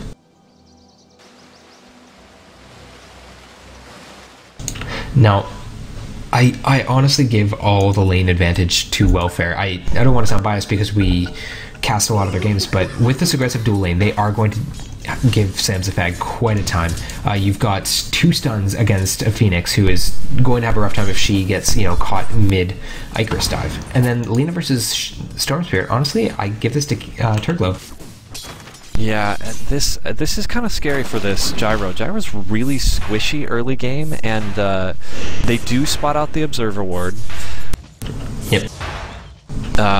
But leaving the Gyro alone, if they see the supports leaving lane, they could easily go in on this Gyro and just destroy him. Yep. And on the same token, I think that 5 Kings is poised to bait on that idea. They can easily just hide the supports in the sidelines, and then as soon as they move in on the gyrocopter, oh, surprise, pop out Shallow Grave, and we're going to murder you. And he is doing okay. I am surprised that he's doing quite as well as he is. I think that having a tri-lane with 2 ranged supports is definitely doing him some good. They're able to keep Kiko busy in the jungle here. He's spotting out these stacked camps, and he's not quite able to trade hits with them yet. Maybe, if they're both level 2 and they're together, they could go in on it, but as for now, you're right, this Gyro's getting a little bit more than he should.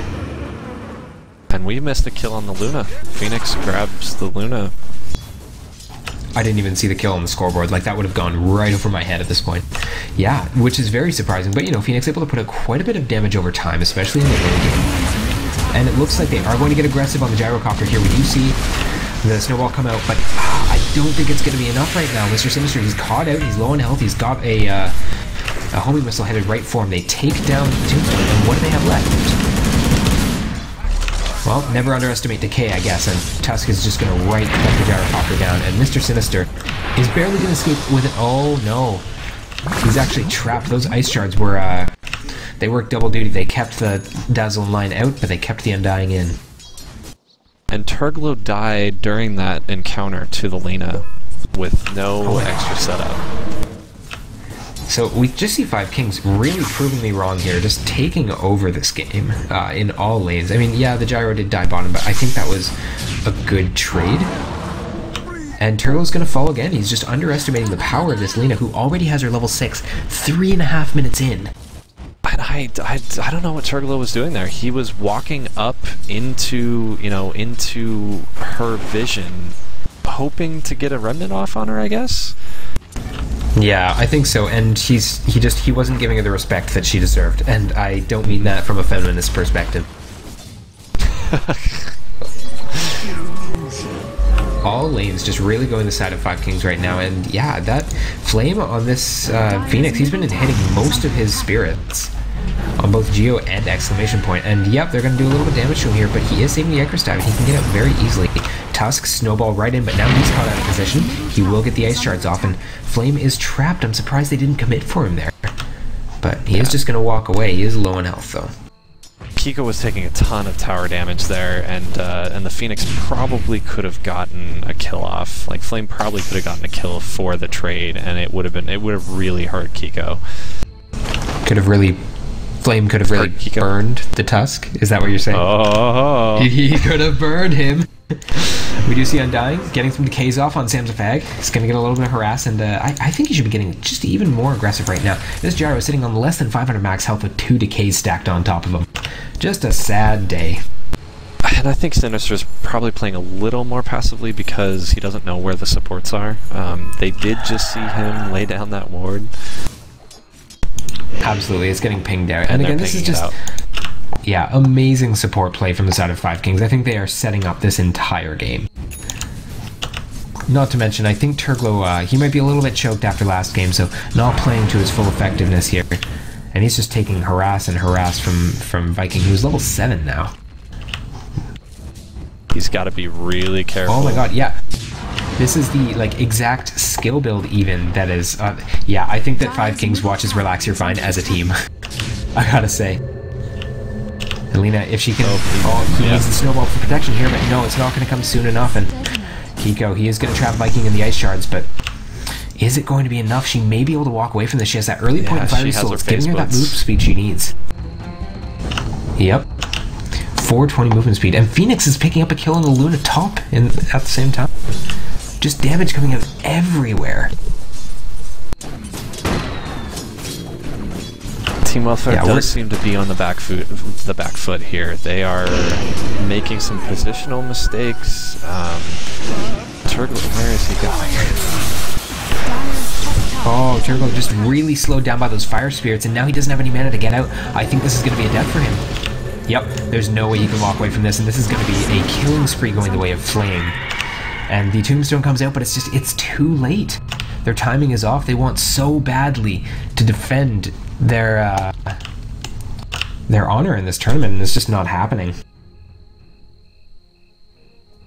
Yeah, Turglow committed a lot there. He doesn't have a lot of mana regen at the moment, and he's already... This is his 3rd death? 4th death. Yeah. So maybe he assumed that the Dazzle wasn't there, and thought he could get the Phoenix after killing the Luna. I'm not sure. Yeah, I'm not too sure either. It wasn't a good choice either way. I think that he is really choked up at this point. I view Turglow kind of as like a mini Arteezy of AD2L. He's a very, very strong mid player and can just absolutely carry his team, but he can also get on tilt pretty easily. Okay. I know that's a horrible comparison to make, and I'm going to take a lot of flack for that. But just looking at the last hit board, it's crazy. Gyrocopter is sitting on almost 40 last hits already, and the closest behind on the side of Welfare is 21 on the Luna, and that's just not enough. I mean, if she's going for an early BKB, it's going to be at 25 minutes. Yeah. And this bottom lane is not going the way that Team Welfare had hoped, I think. The Gyro's gotten a lot. He's got his phase boots. He's got his Aquila. He's probably going to start working on his BKB next. So he's pretty tanky already. I would think so, and I think the issue was they rotated the Tusk away when really there wasn't much kill potential for doing so. I mean, Tusk going to the other lanes wasn't going to get any kills, so they should have just kept him bottom and been more aggressive. 5K is doing a great job of denying runes to Team Welfare as well. Turglow has a bottle, but it has been empty since he got back alive. And he's just not thinking the bottle to stay alive. Yeah. I don't think I could do that. I mean, I see the pros do it, and I've played some mid games where I need that bottle to be full, and I'm not getting any runes, and I'm always amazed at their management of that second unit. Yeah, bottle crowing is definitely something that does take some time in a lobby to get the hang of, and yeah, if you haven't done it, then these kind of situations are just really, really rough. He does have the courier coming out now, though, so he may be looking. Yeah, it's got a belt of strength and might take his bottle away to get a little bit more regen. No, he chooses not to. But he's gonna get hexed here, and Uncle Sand is going to get the air spike off, and just in time for the call down comes the snowball, but it's not going to be enough. Kiko is getting really low here. He's going to tank another rocket barrage, and that's going to be it. This tombstone is just not strong enough yet, and Samsafag is just going to man fight it. Tower is under attack. Mr. Sinister walking back to base with 100 health. We've already got a Midas on the Phoenix. Oh man, I don't know when that came out, but for a support, I mean it is an offlaner, but man, amazing.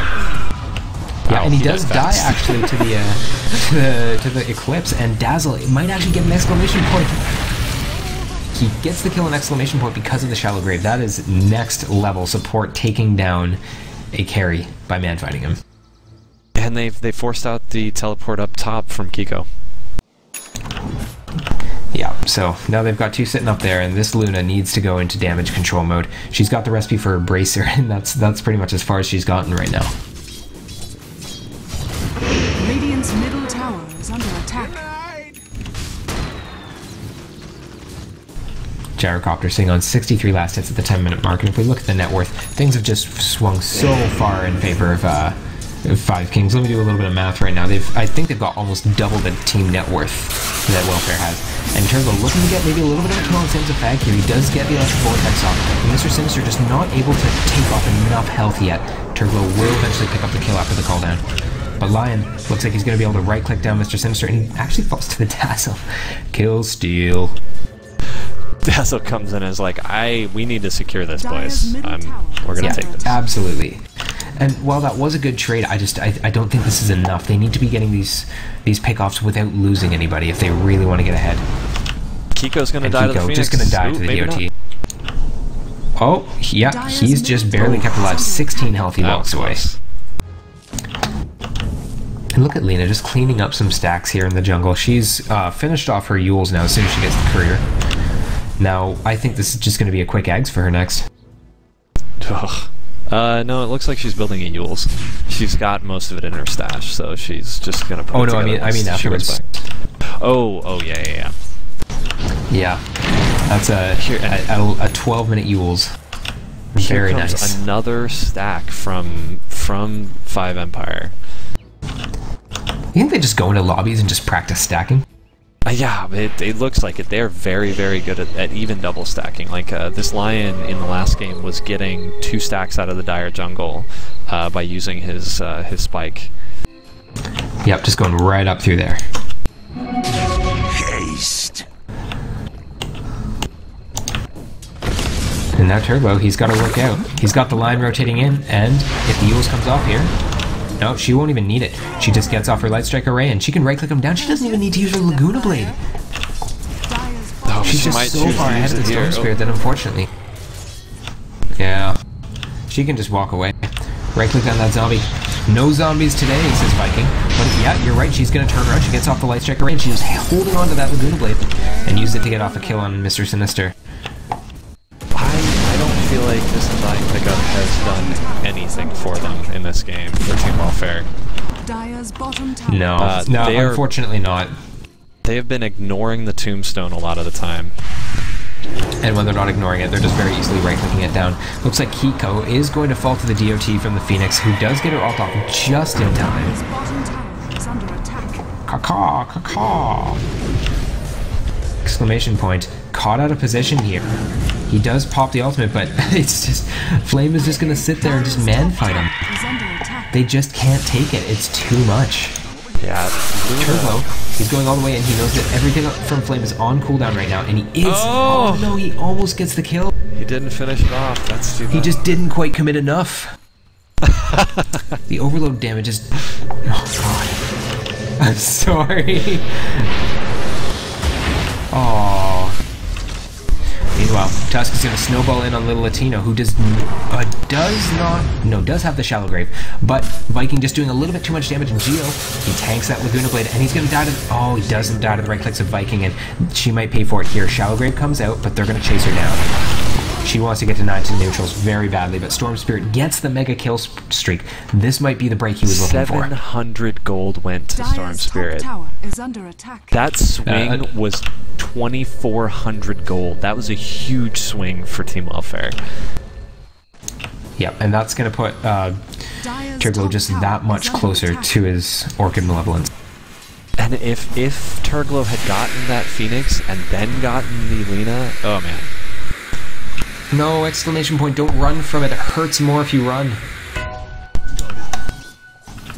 And Tusk picking up a kill on Dazzle as well. So all around, Team Welfare staging themselves to make a possible comeback, but it's going to be rough.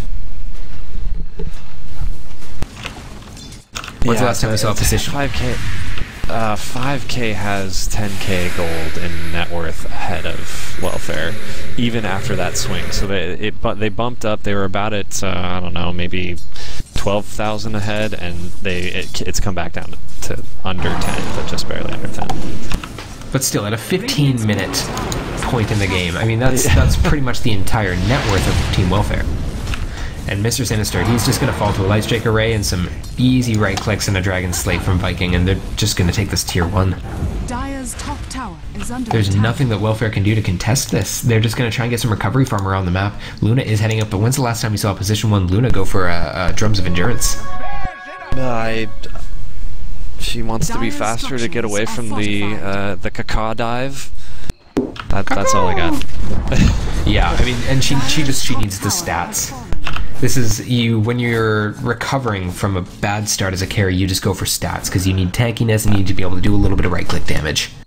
Well, and she's farming the jungle, but she doesn't have her glaives yet, so the farming is just miserable. She doesn't have lifesteal, she doesn't have her glaives, so like jungle farming just sucks right now. Looks like a big call down happening bottom, and Sam the Fag taking a lot of damage, but Turglow actually has to zip out, and they're just gonna have to drop the Tusk, but Storm Spirit gets used, and the Light Strike Array followed by the Dragon Slave from Viking is just enough to finish him off, and she actually Laguna Blades the Ogre and gets a double kill. This Lina just doing so much work, and she's almost got her eggs. Eggs. Eggs. Yeah, I didn't think that it was a great pickup, but again, the 5K is proving me wrong. Yeah, and Mr. Sinister, he's trying to man-fight Flame top, but he's going to fall to the DOT. An exclamation point. He wants his kill on Dazzle, and he's going to get it, but it's going to cost him his life because Flame still has a spirit charge, and yep, there's the DOT. And that poor Luna is going to fall. The Phoenix and the Lina are just destroying this game. Yeah, and Flame is on his way to his Shivas. He'll be there pretty damn soon.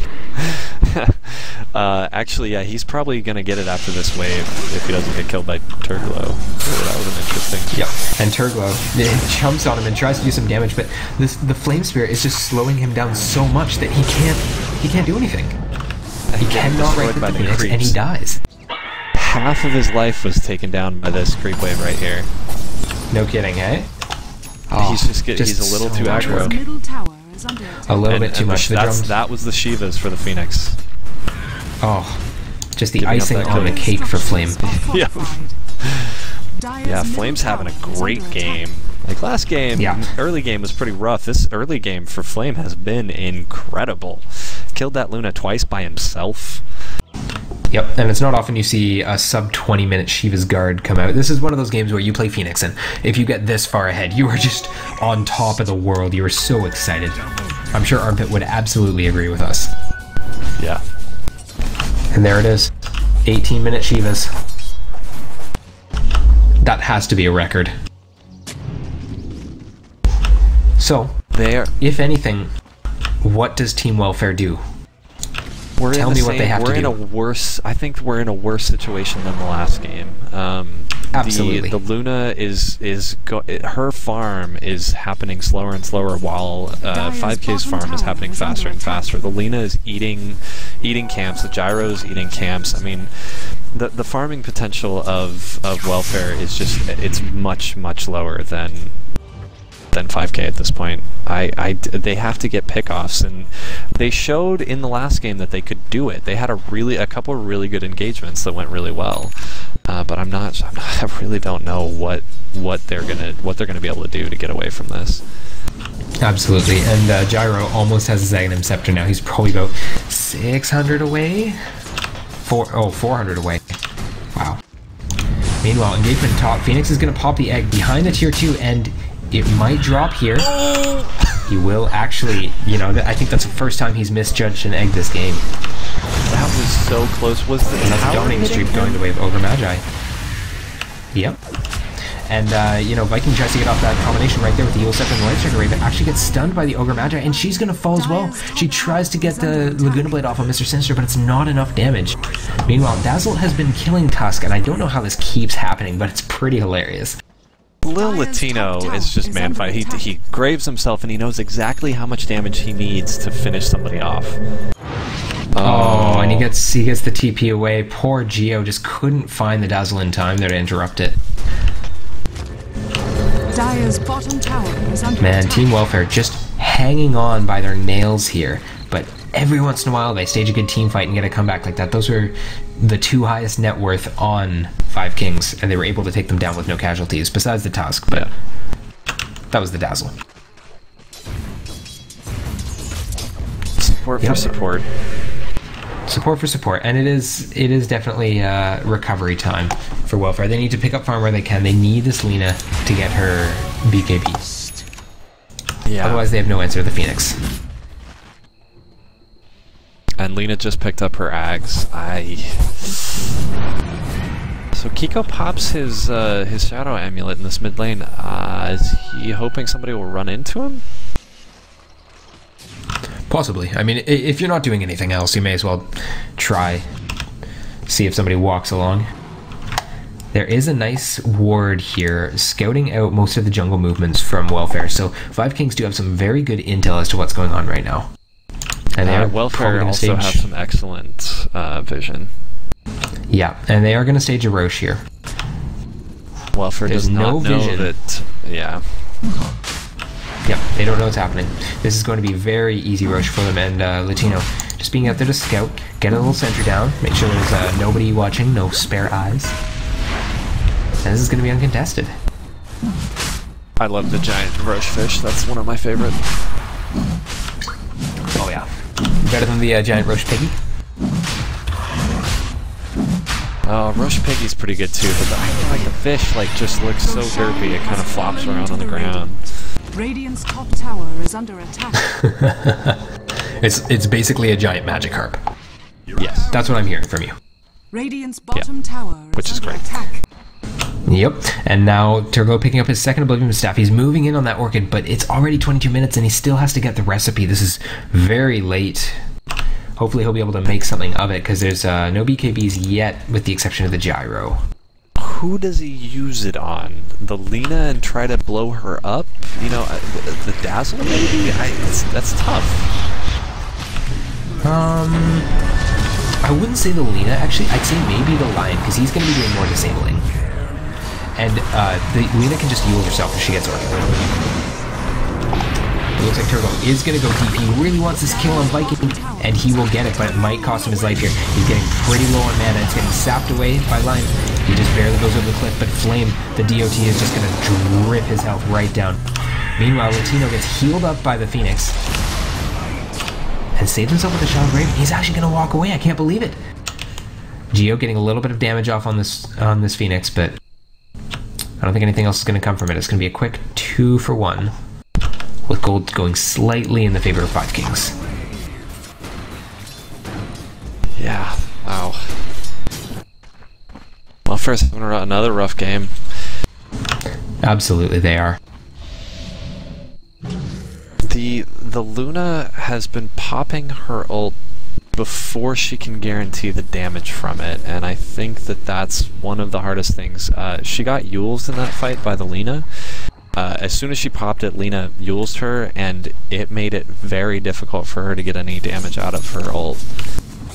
Yeah, because she can't move around the fight if she's used, right? Yeah. And, yeah, very and she's good. coming in, she's popping it early and then coming in late, so she's not popping it when she's in the middle of the fight, and even if she did, she might just get blown up.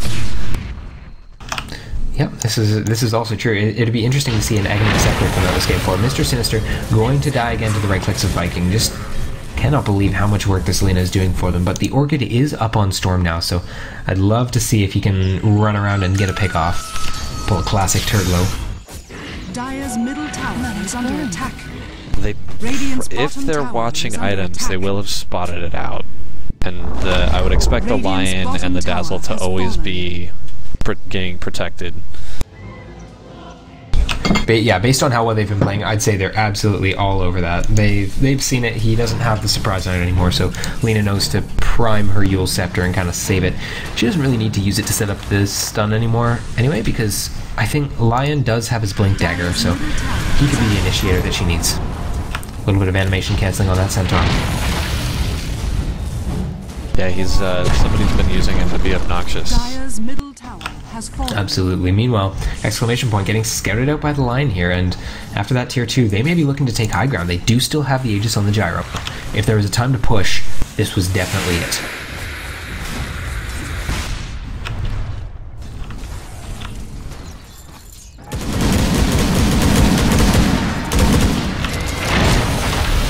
And this is it. There goes the Yule Scepter, and we're just gonna pull out. Oh no, she actually doesn't get the Lagoon Blade off in time. What but that Phoenix is going to be enough to finish off exclamation point. Orchid has not been expended yet. Turglow is just TPing back to base. He's going to be late to this fight, but better late than never. He does zip in on the Phoenix, gets off the Orchid, and it looks like this might be a quick kill for him. Maybe that's what they needed. It is going to cost them a tower. I don't know, they may be able to defend this. Dire's middle tower has fallen. 2v4. 5K doesn't have a lot of mana, but it looks like they're not going to commit to it. Dire's middle barracks has fallen. Yeah, 2v4, but I mean, they've all blown their ultimates, with the exception of Dazzle. None of them are backed up, and I didn't see my Storm Spirit doesn't just go in, and here it is. They wait till the very end, and there goes Turbo, and the call down just came up. They waited a little bit too long. Just such a sad day for Team Welfare. They held on to their initiation there until it was a little bit too late. Yeah. And now they're paying for it.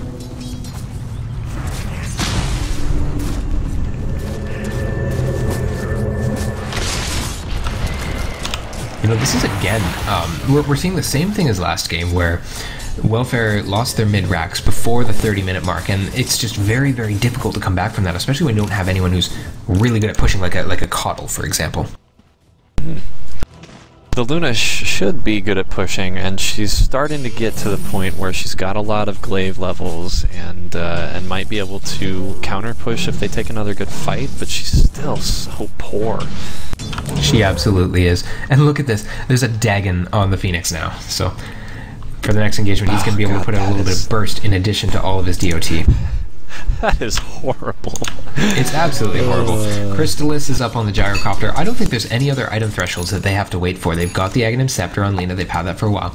And this is going to be a pick off on Mr. Sinister. There goes the Yule Scepter, right strike array, and there's the call down. They don't even need to expend the Lagoon Blade. And that is it. A 50-second cooldown. That is all they have to commit. Luna might get caught out here too. Oh wait, Lina just walked right by her. That was odd. Oh, She didn't have her Yule Scepter yet. Oh, okay.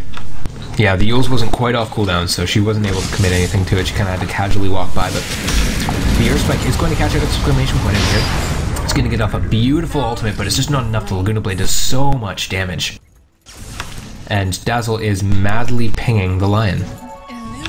Mike, come here, I have to give you something. I don't know what's going on. No, I don't know either. But Dazzle has picked up a Glimmer Cape as well, so things are just going to get harder and harder for Team Welfare in these team fights. Oh, Glimmer Capes are so good right now. I expect that after TI5 they will get nerfed, because I expect to see a ton of Glimmer Capes in TI5. It is such But a it's already been powerful item. nerfed. Has it? It's been nerfed twice. I think the biggest issue for it right now, or the best nerf they did, in my opinion, was raising the mana cost to 130. So in the early game, you can't just do it willy-nilly. You really have to hold on to it. Yeah. Bottom tower has fallen. It's just so strong. I've seen many a pro game where people just eke by with no health and get out of a fight. Like they take 3 people and manage to get out with everybody. Yeah, absolutely. And yeah, I guess 5Kings is just going to slow siege to the bottom. The Luna ult is on cooldown, so now is the time to push. They have another 80 seconds without it. But Luna's just going to take this top tower with the Lion. Is under attack. Yeah, and they're doing 5K again is doing exactly what they need to do. They are keeping pressure on Welfare at all points in every lane. Yeah, but it looks like Flame is going to get silenced here by the Orchid, and they're just expending everything on him. There's a BKB TP out from the Gyrocopter, and so they said we're gonna take what we can get here, and we'll trade the Phoenix for the tier 2 top. Ultimately, I think the gold favored Welfare there because they just got so much out of killing that Phoenix. She's so far ahead. Is under attack. Any kill that they get at this point, regardless of how many they lose, is going to favor them in gold likely, but I think the more people that they lose in these engagements, the more likely it is that they'll just lose another Rax.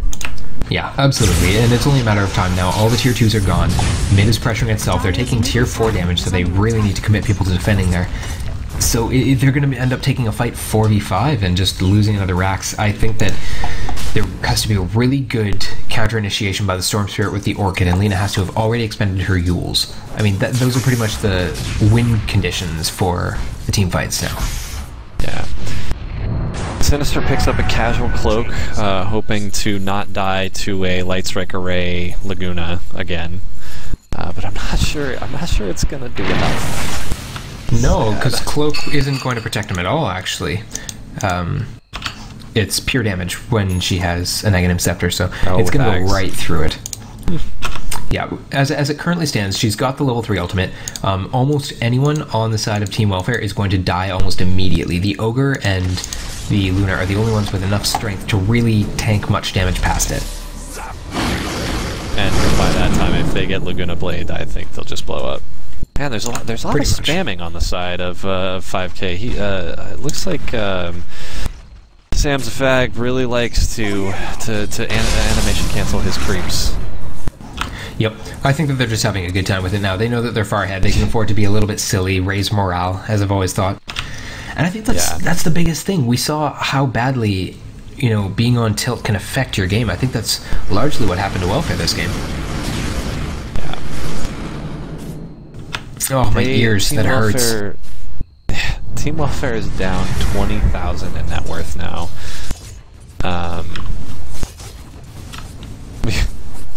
I can't tell, is Samzafag trolling us, or is he trolling them? Both. He's killing 2 birds with 1 stone. Absolutely brutal. Yeah, I mean... Team Welfare, they looked... Go ahead. The three cores on 5K are on top of everybody on Welfare's team in net worth. Yeah, the supports are almost as rich as the richest people on Welfare. It's definitely not looking good. And Team Welfare, they looked so good coming into this Season 8. I mean, they got all the way to the finals last time, and it's just crumbling. I don't know what's happened. I think they've had some bad games, some bad plays, and it's really costing them big time in morale. Turbo's going to initiate on Flame, but unfortunately, the Lion is there with the Hex counter initiation. He's going to be able to zip out just in time to save his hide. He does have a missile coming for him at high speed, and unless they can take it out, that's going to finish him off, I'm afraid. Oh, very close to it. Yeah. Meanwhile, Championship creeps bottom.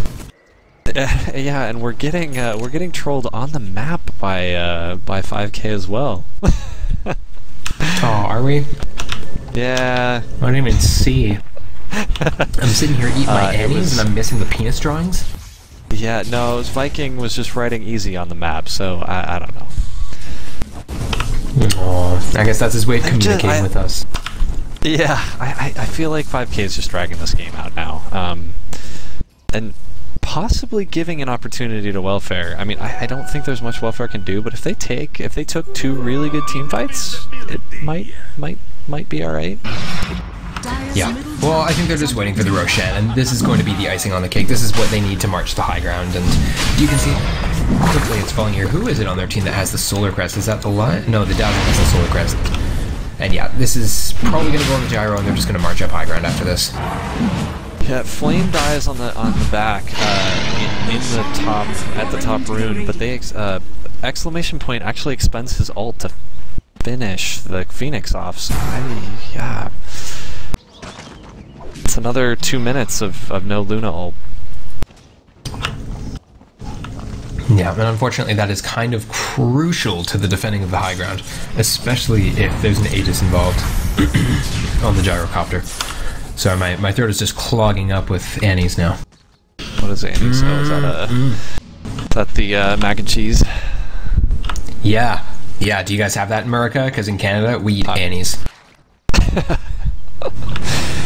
And it beats the crap dinner, out I of think crap is dinner. what you call it up there. Yeah, I know.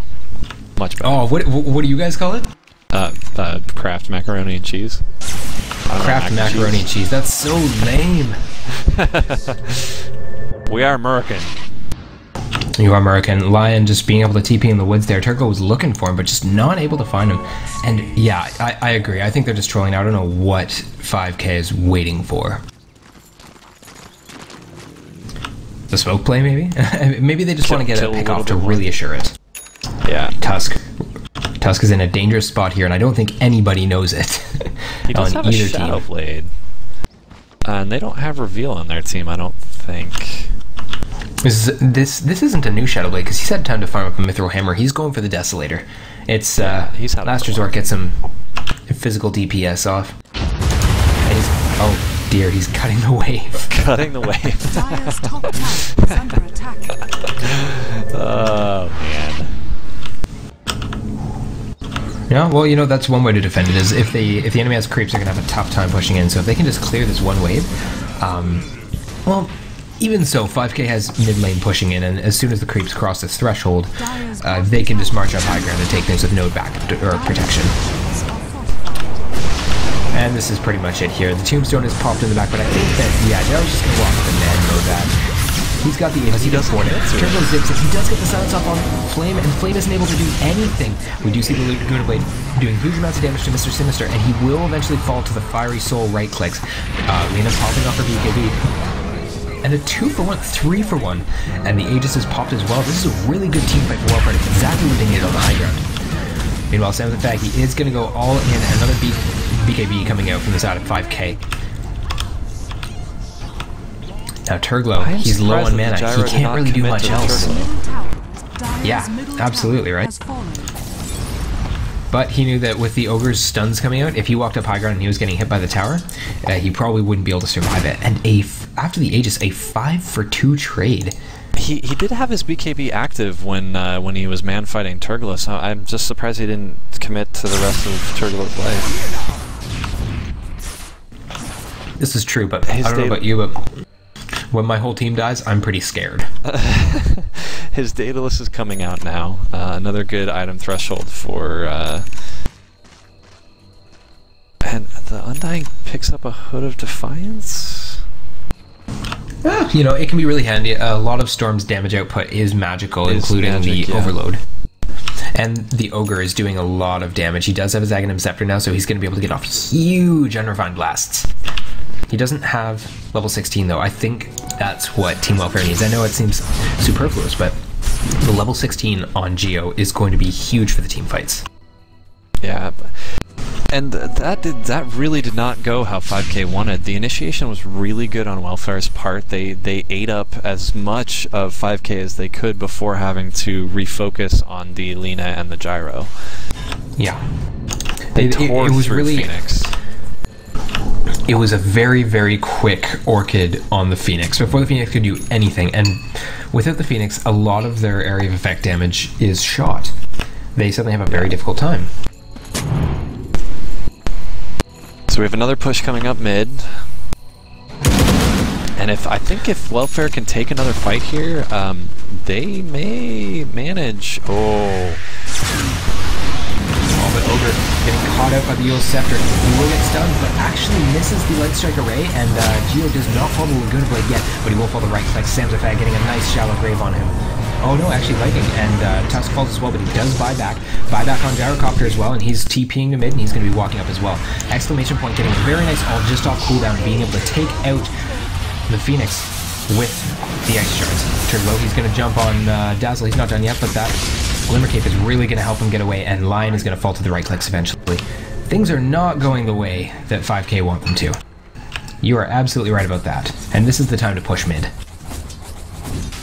So that team fight felt scattered as all hell.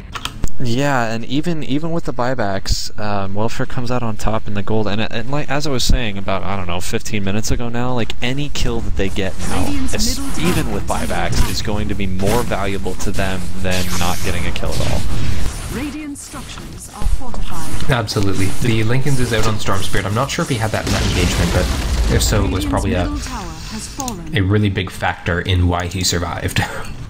Yeah, did we get was there a buyback on the on 5K, on part of 5K? Yeah, Gyro died very quickly, and then he bought back, TP to mid tier 2 and tried to go back in, but he just couldn't make it in time before 5K fell apart in that team fight. I think one of the biggest things was that the Melina chose to focus down the Ogre, who is actually the tankiest person on the team of Welfare. You know, he soaked up the Light Strike Array, or no, he soaked up the Dragon Blade and the Laguna Blade, and it wasn't enough to kill him. Oh, meanwhile, Lion didn't know that Storm had a Lincoln's there, and he pops it. He might try to re-engage, but no, I think that he's just going to protect Gyrocopter on these Ancients. This game going so much longer than I would have thought. Yeah, Welfare's doing a great job of high ground defense. They've lost the tier 4, so I mean, one good team fight out of 5K, and they will win this game. Yeah. With the buybacks being down on the Tusk and Turklo on the Storm Spirit, one time of killing either of them, I think, will probably be game winning. Yep, but it looks like Viking's going to catch out the Luna here. She does have her BKB, and she can pop it. She gets it off in time. And definitely a good thing here, but it looks like Turtle wants to re-engage. He gets the silence off on Storm. Dodges the Light Strike Array, and he's doing so much damage. Lion isn't going to be able to walk away. Tusk snowball onto Viking, but Viking does have that BKB, so she may be able to walk away. Fiery Soul's giving her a ton of movement speed. She right-clicks down a creep, and Turtle just says, well, you know, I'm going to do my best to follow you. You're going to get trapped in the Ice Shards, and Walrus Punch to the face. That is it. Gyrocopter tried to do a little bit of rat going on mid, but exclamation point with the TP as well as Undying. They're just going to be able to get there and defend. This is huge. Yeah. The net worth graph has swung back almost 10,000 gold in Welfare's favor. They're still not at parity, but they're getting close to parity with XP. They're doing an incredible job. Incredible job. I think that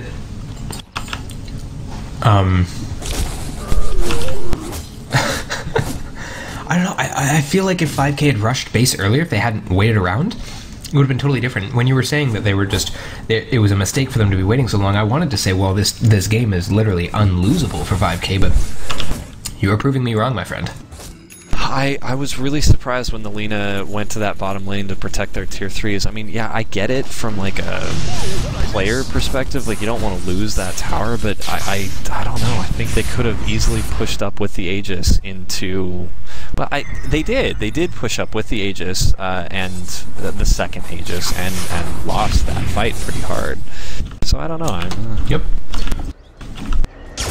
And Roche will be back up in 2 minutes, so I think that's really going to be a point of contention because both teams now have the ability to fight for the Roche pit.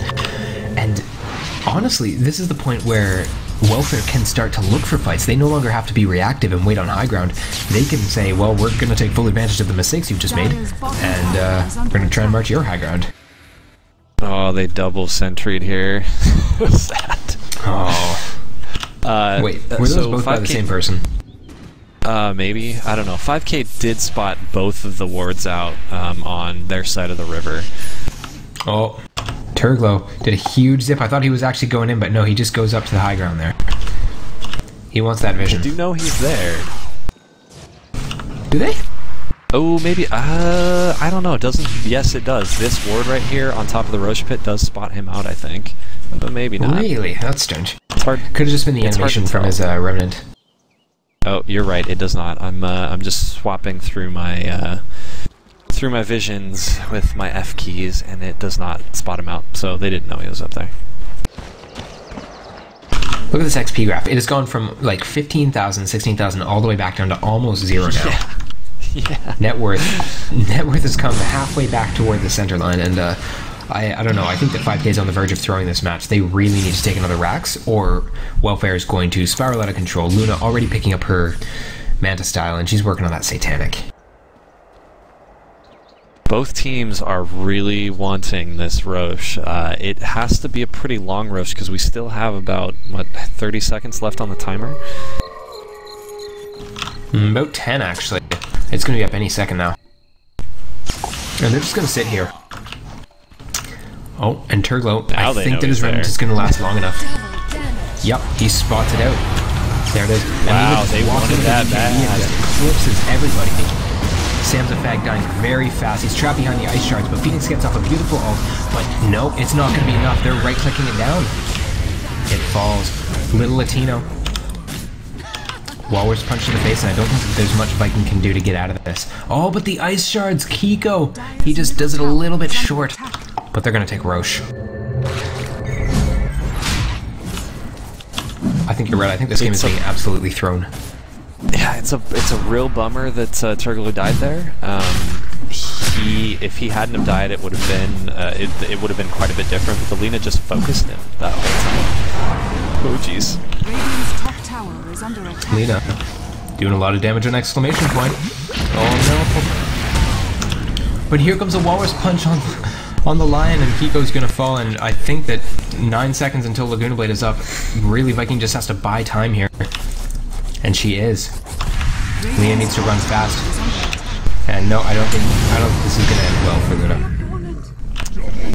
That was close. So close. She even draws out a BKB charge. Yeah.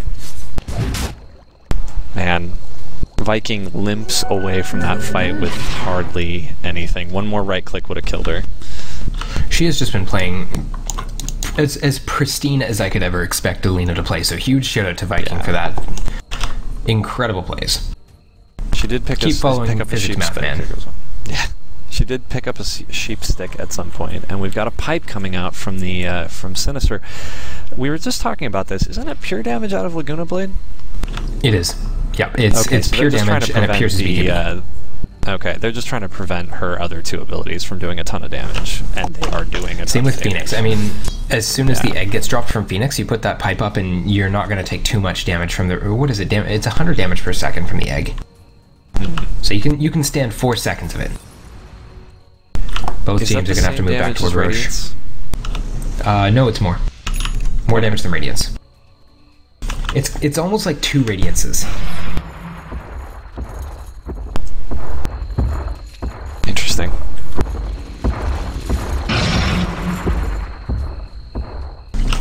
Yep, with Luna back up in 3 seconds.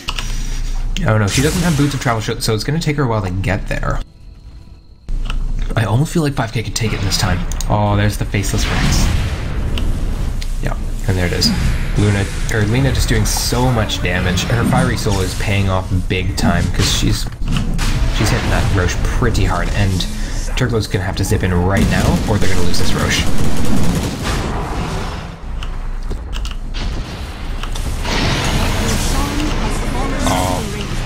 And Storm Spirit. Turglow is able to snatch the Aegis. He zips right in, and the egg's going off now. They're really trying to right-click that down, but no, he's prioritized Viking. And Uncle Sam is also going to fall. Phoenix does get off the egg, and exclamation point is going to fall as well. But Mr. Sinister walks in. He's going to get Decay off on 2. And I haven't even seen the Tombstone yet.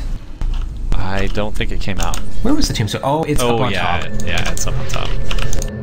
Which is a great place for it, because it's nearly impossible to hit. But I'm telling you, Welfare need to do something with this.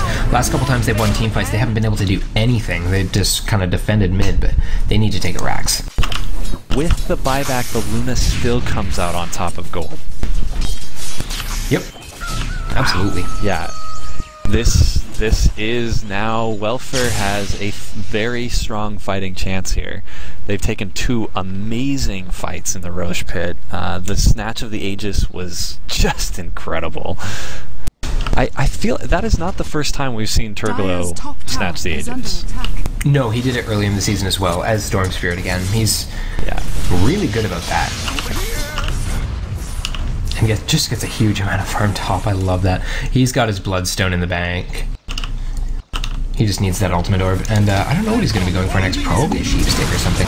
And they're going to easily take this tier 2 mid. I don't think they're going to try and push high ground, unfortunately. There's just a little bit too much buybacks on both of 5K's dead heroes. And 5K has very, very good high ground defense.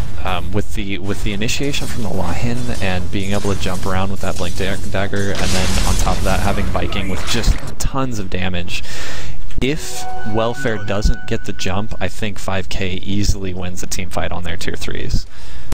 Yeah, absolutely. I think this is going to be kind of where they run up against the wall. Because, yeah, what do they have besides zipping in with Storm Spirit, who, if he's not careful, could very easily get sheeped by the Lina. Or the Lion.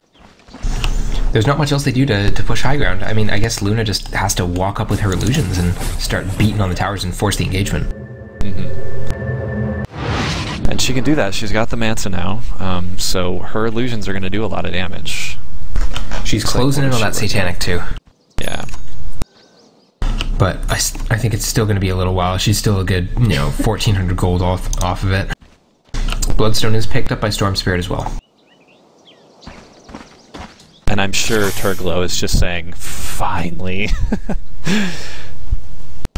Oh yeah. This is what he needed to get off tilt. Supports, Lion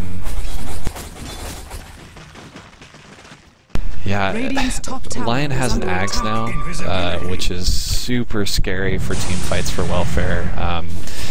Being able to get finger damage off on basically everybody. Yeah, and this is especially true if everybody groups around the egg to try and take it down. But we do see a smoke play coming up from Welfare, so they may be trying to force the issue here. They want to get a pick off, and then they want to take a Rax and just close this out. Lina's got an ultimate orb in her inventory. Do you think that's going into a Scotty? I think so. I think she needs the tank ability because she's turning into a right-clicking beast. Oh, and here we go. The silence goes off on Flame, and it looks like Turbo may be able to take him down before he can get anything off, but the BKB does come out. Sam's effect is going to fall right after he drops the call down. The egg comes out, but everybody is too slow. The attack speed just isn't there, and Phoenix will explode, get another Shiva's off, and she's just going to go to town with this damage over time. Sam's effect does buy back, and we're seeing multi-hero Earth Spike coming up from the Lion, and Turbo is barely going to escape with his life as the rest of his team just falls. I don't think there's much they can do to come back from this. The Ancient is just getting destroyed by the supers. And that was a buyback from the Gyro. It looked like a really good engagement, but that Phoenix egg was perfect, man. Absolutely perfect. And the Phoenix was also good to get the Flame Spirits off on almost everybody on the team first, so they just couldn't right-click fast enough. Yeah, Flame is doing an excellent job this game. He is by far the MVP, I would say, closely followed by the Lina. Yeah. And now we've got a 5-on-3 engagement on the Ancient, and I think, yeah, he's just going to pop the BKB and just start attacking the Ancient. He does the call down backwards, though. Turtle zipped in there and just got immediately killed. Yeah, but he did have the Aegis, so he does come back very quickly, and I believe he does have buyback as well. Nope, 300 gold short, and it looks like this Aegis is just going to be, yeah. Fortification comes out, Geo does die to the Sun Ray, and I think that Welfare is pretty much out of steam at this point. Although Standard made that, nope, quick shallow grave followed by a Nitro Stab is going to ensure that Flame walks away from that situation, and the Snowball just isn't enough to save this Ancient. Game 2, again going the way of 5Kings1Empire. What a fantastic comeback staged by Team Welfare, but they just couldn't follow it through. Yeah, it was, I think that game was probably about 20 minutes longer than it needed to be. More than that. Well, that wraps it up for tonight, folks. Yeah. Go ahead. I was just going to say 5K did an excellent job of defending high ground. It looked like it was going to be rough. It looked like Welfare might have gotten that mid-racks, but Team Welfare did, or 5K did manage to come back from it. They did indeed. And that pretty much wraps up the best of 2 AD2L Season 8 group stage with 5Kings1Empire versus Team Welfare. Thank you everybody for joining us tonight. I'm VV, joined by DJ Sneak and Armpit on Stats, and have a great night. We'll see you next week. Thanks for watching.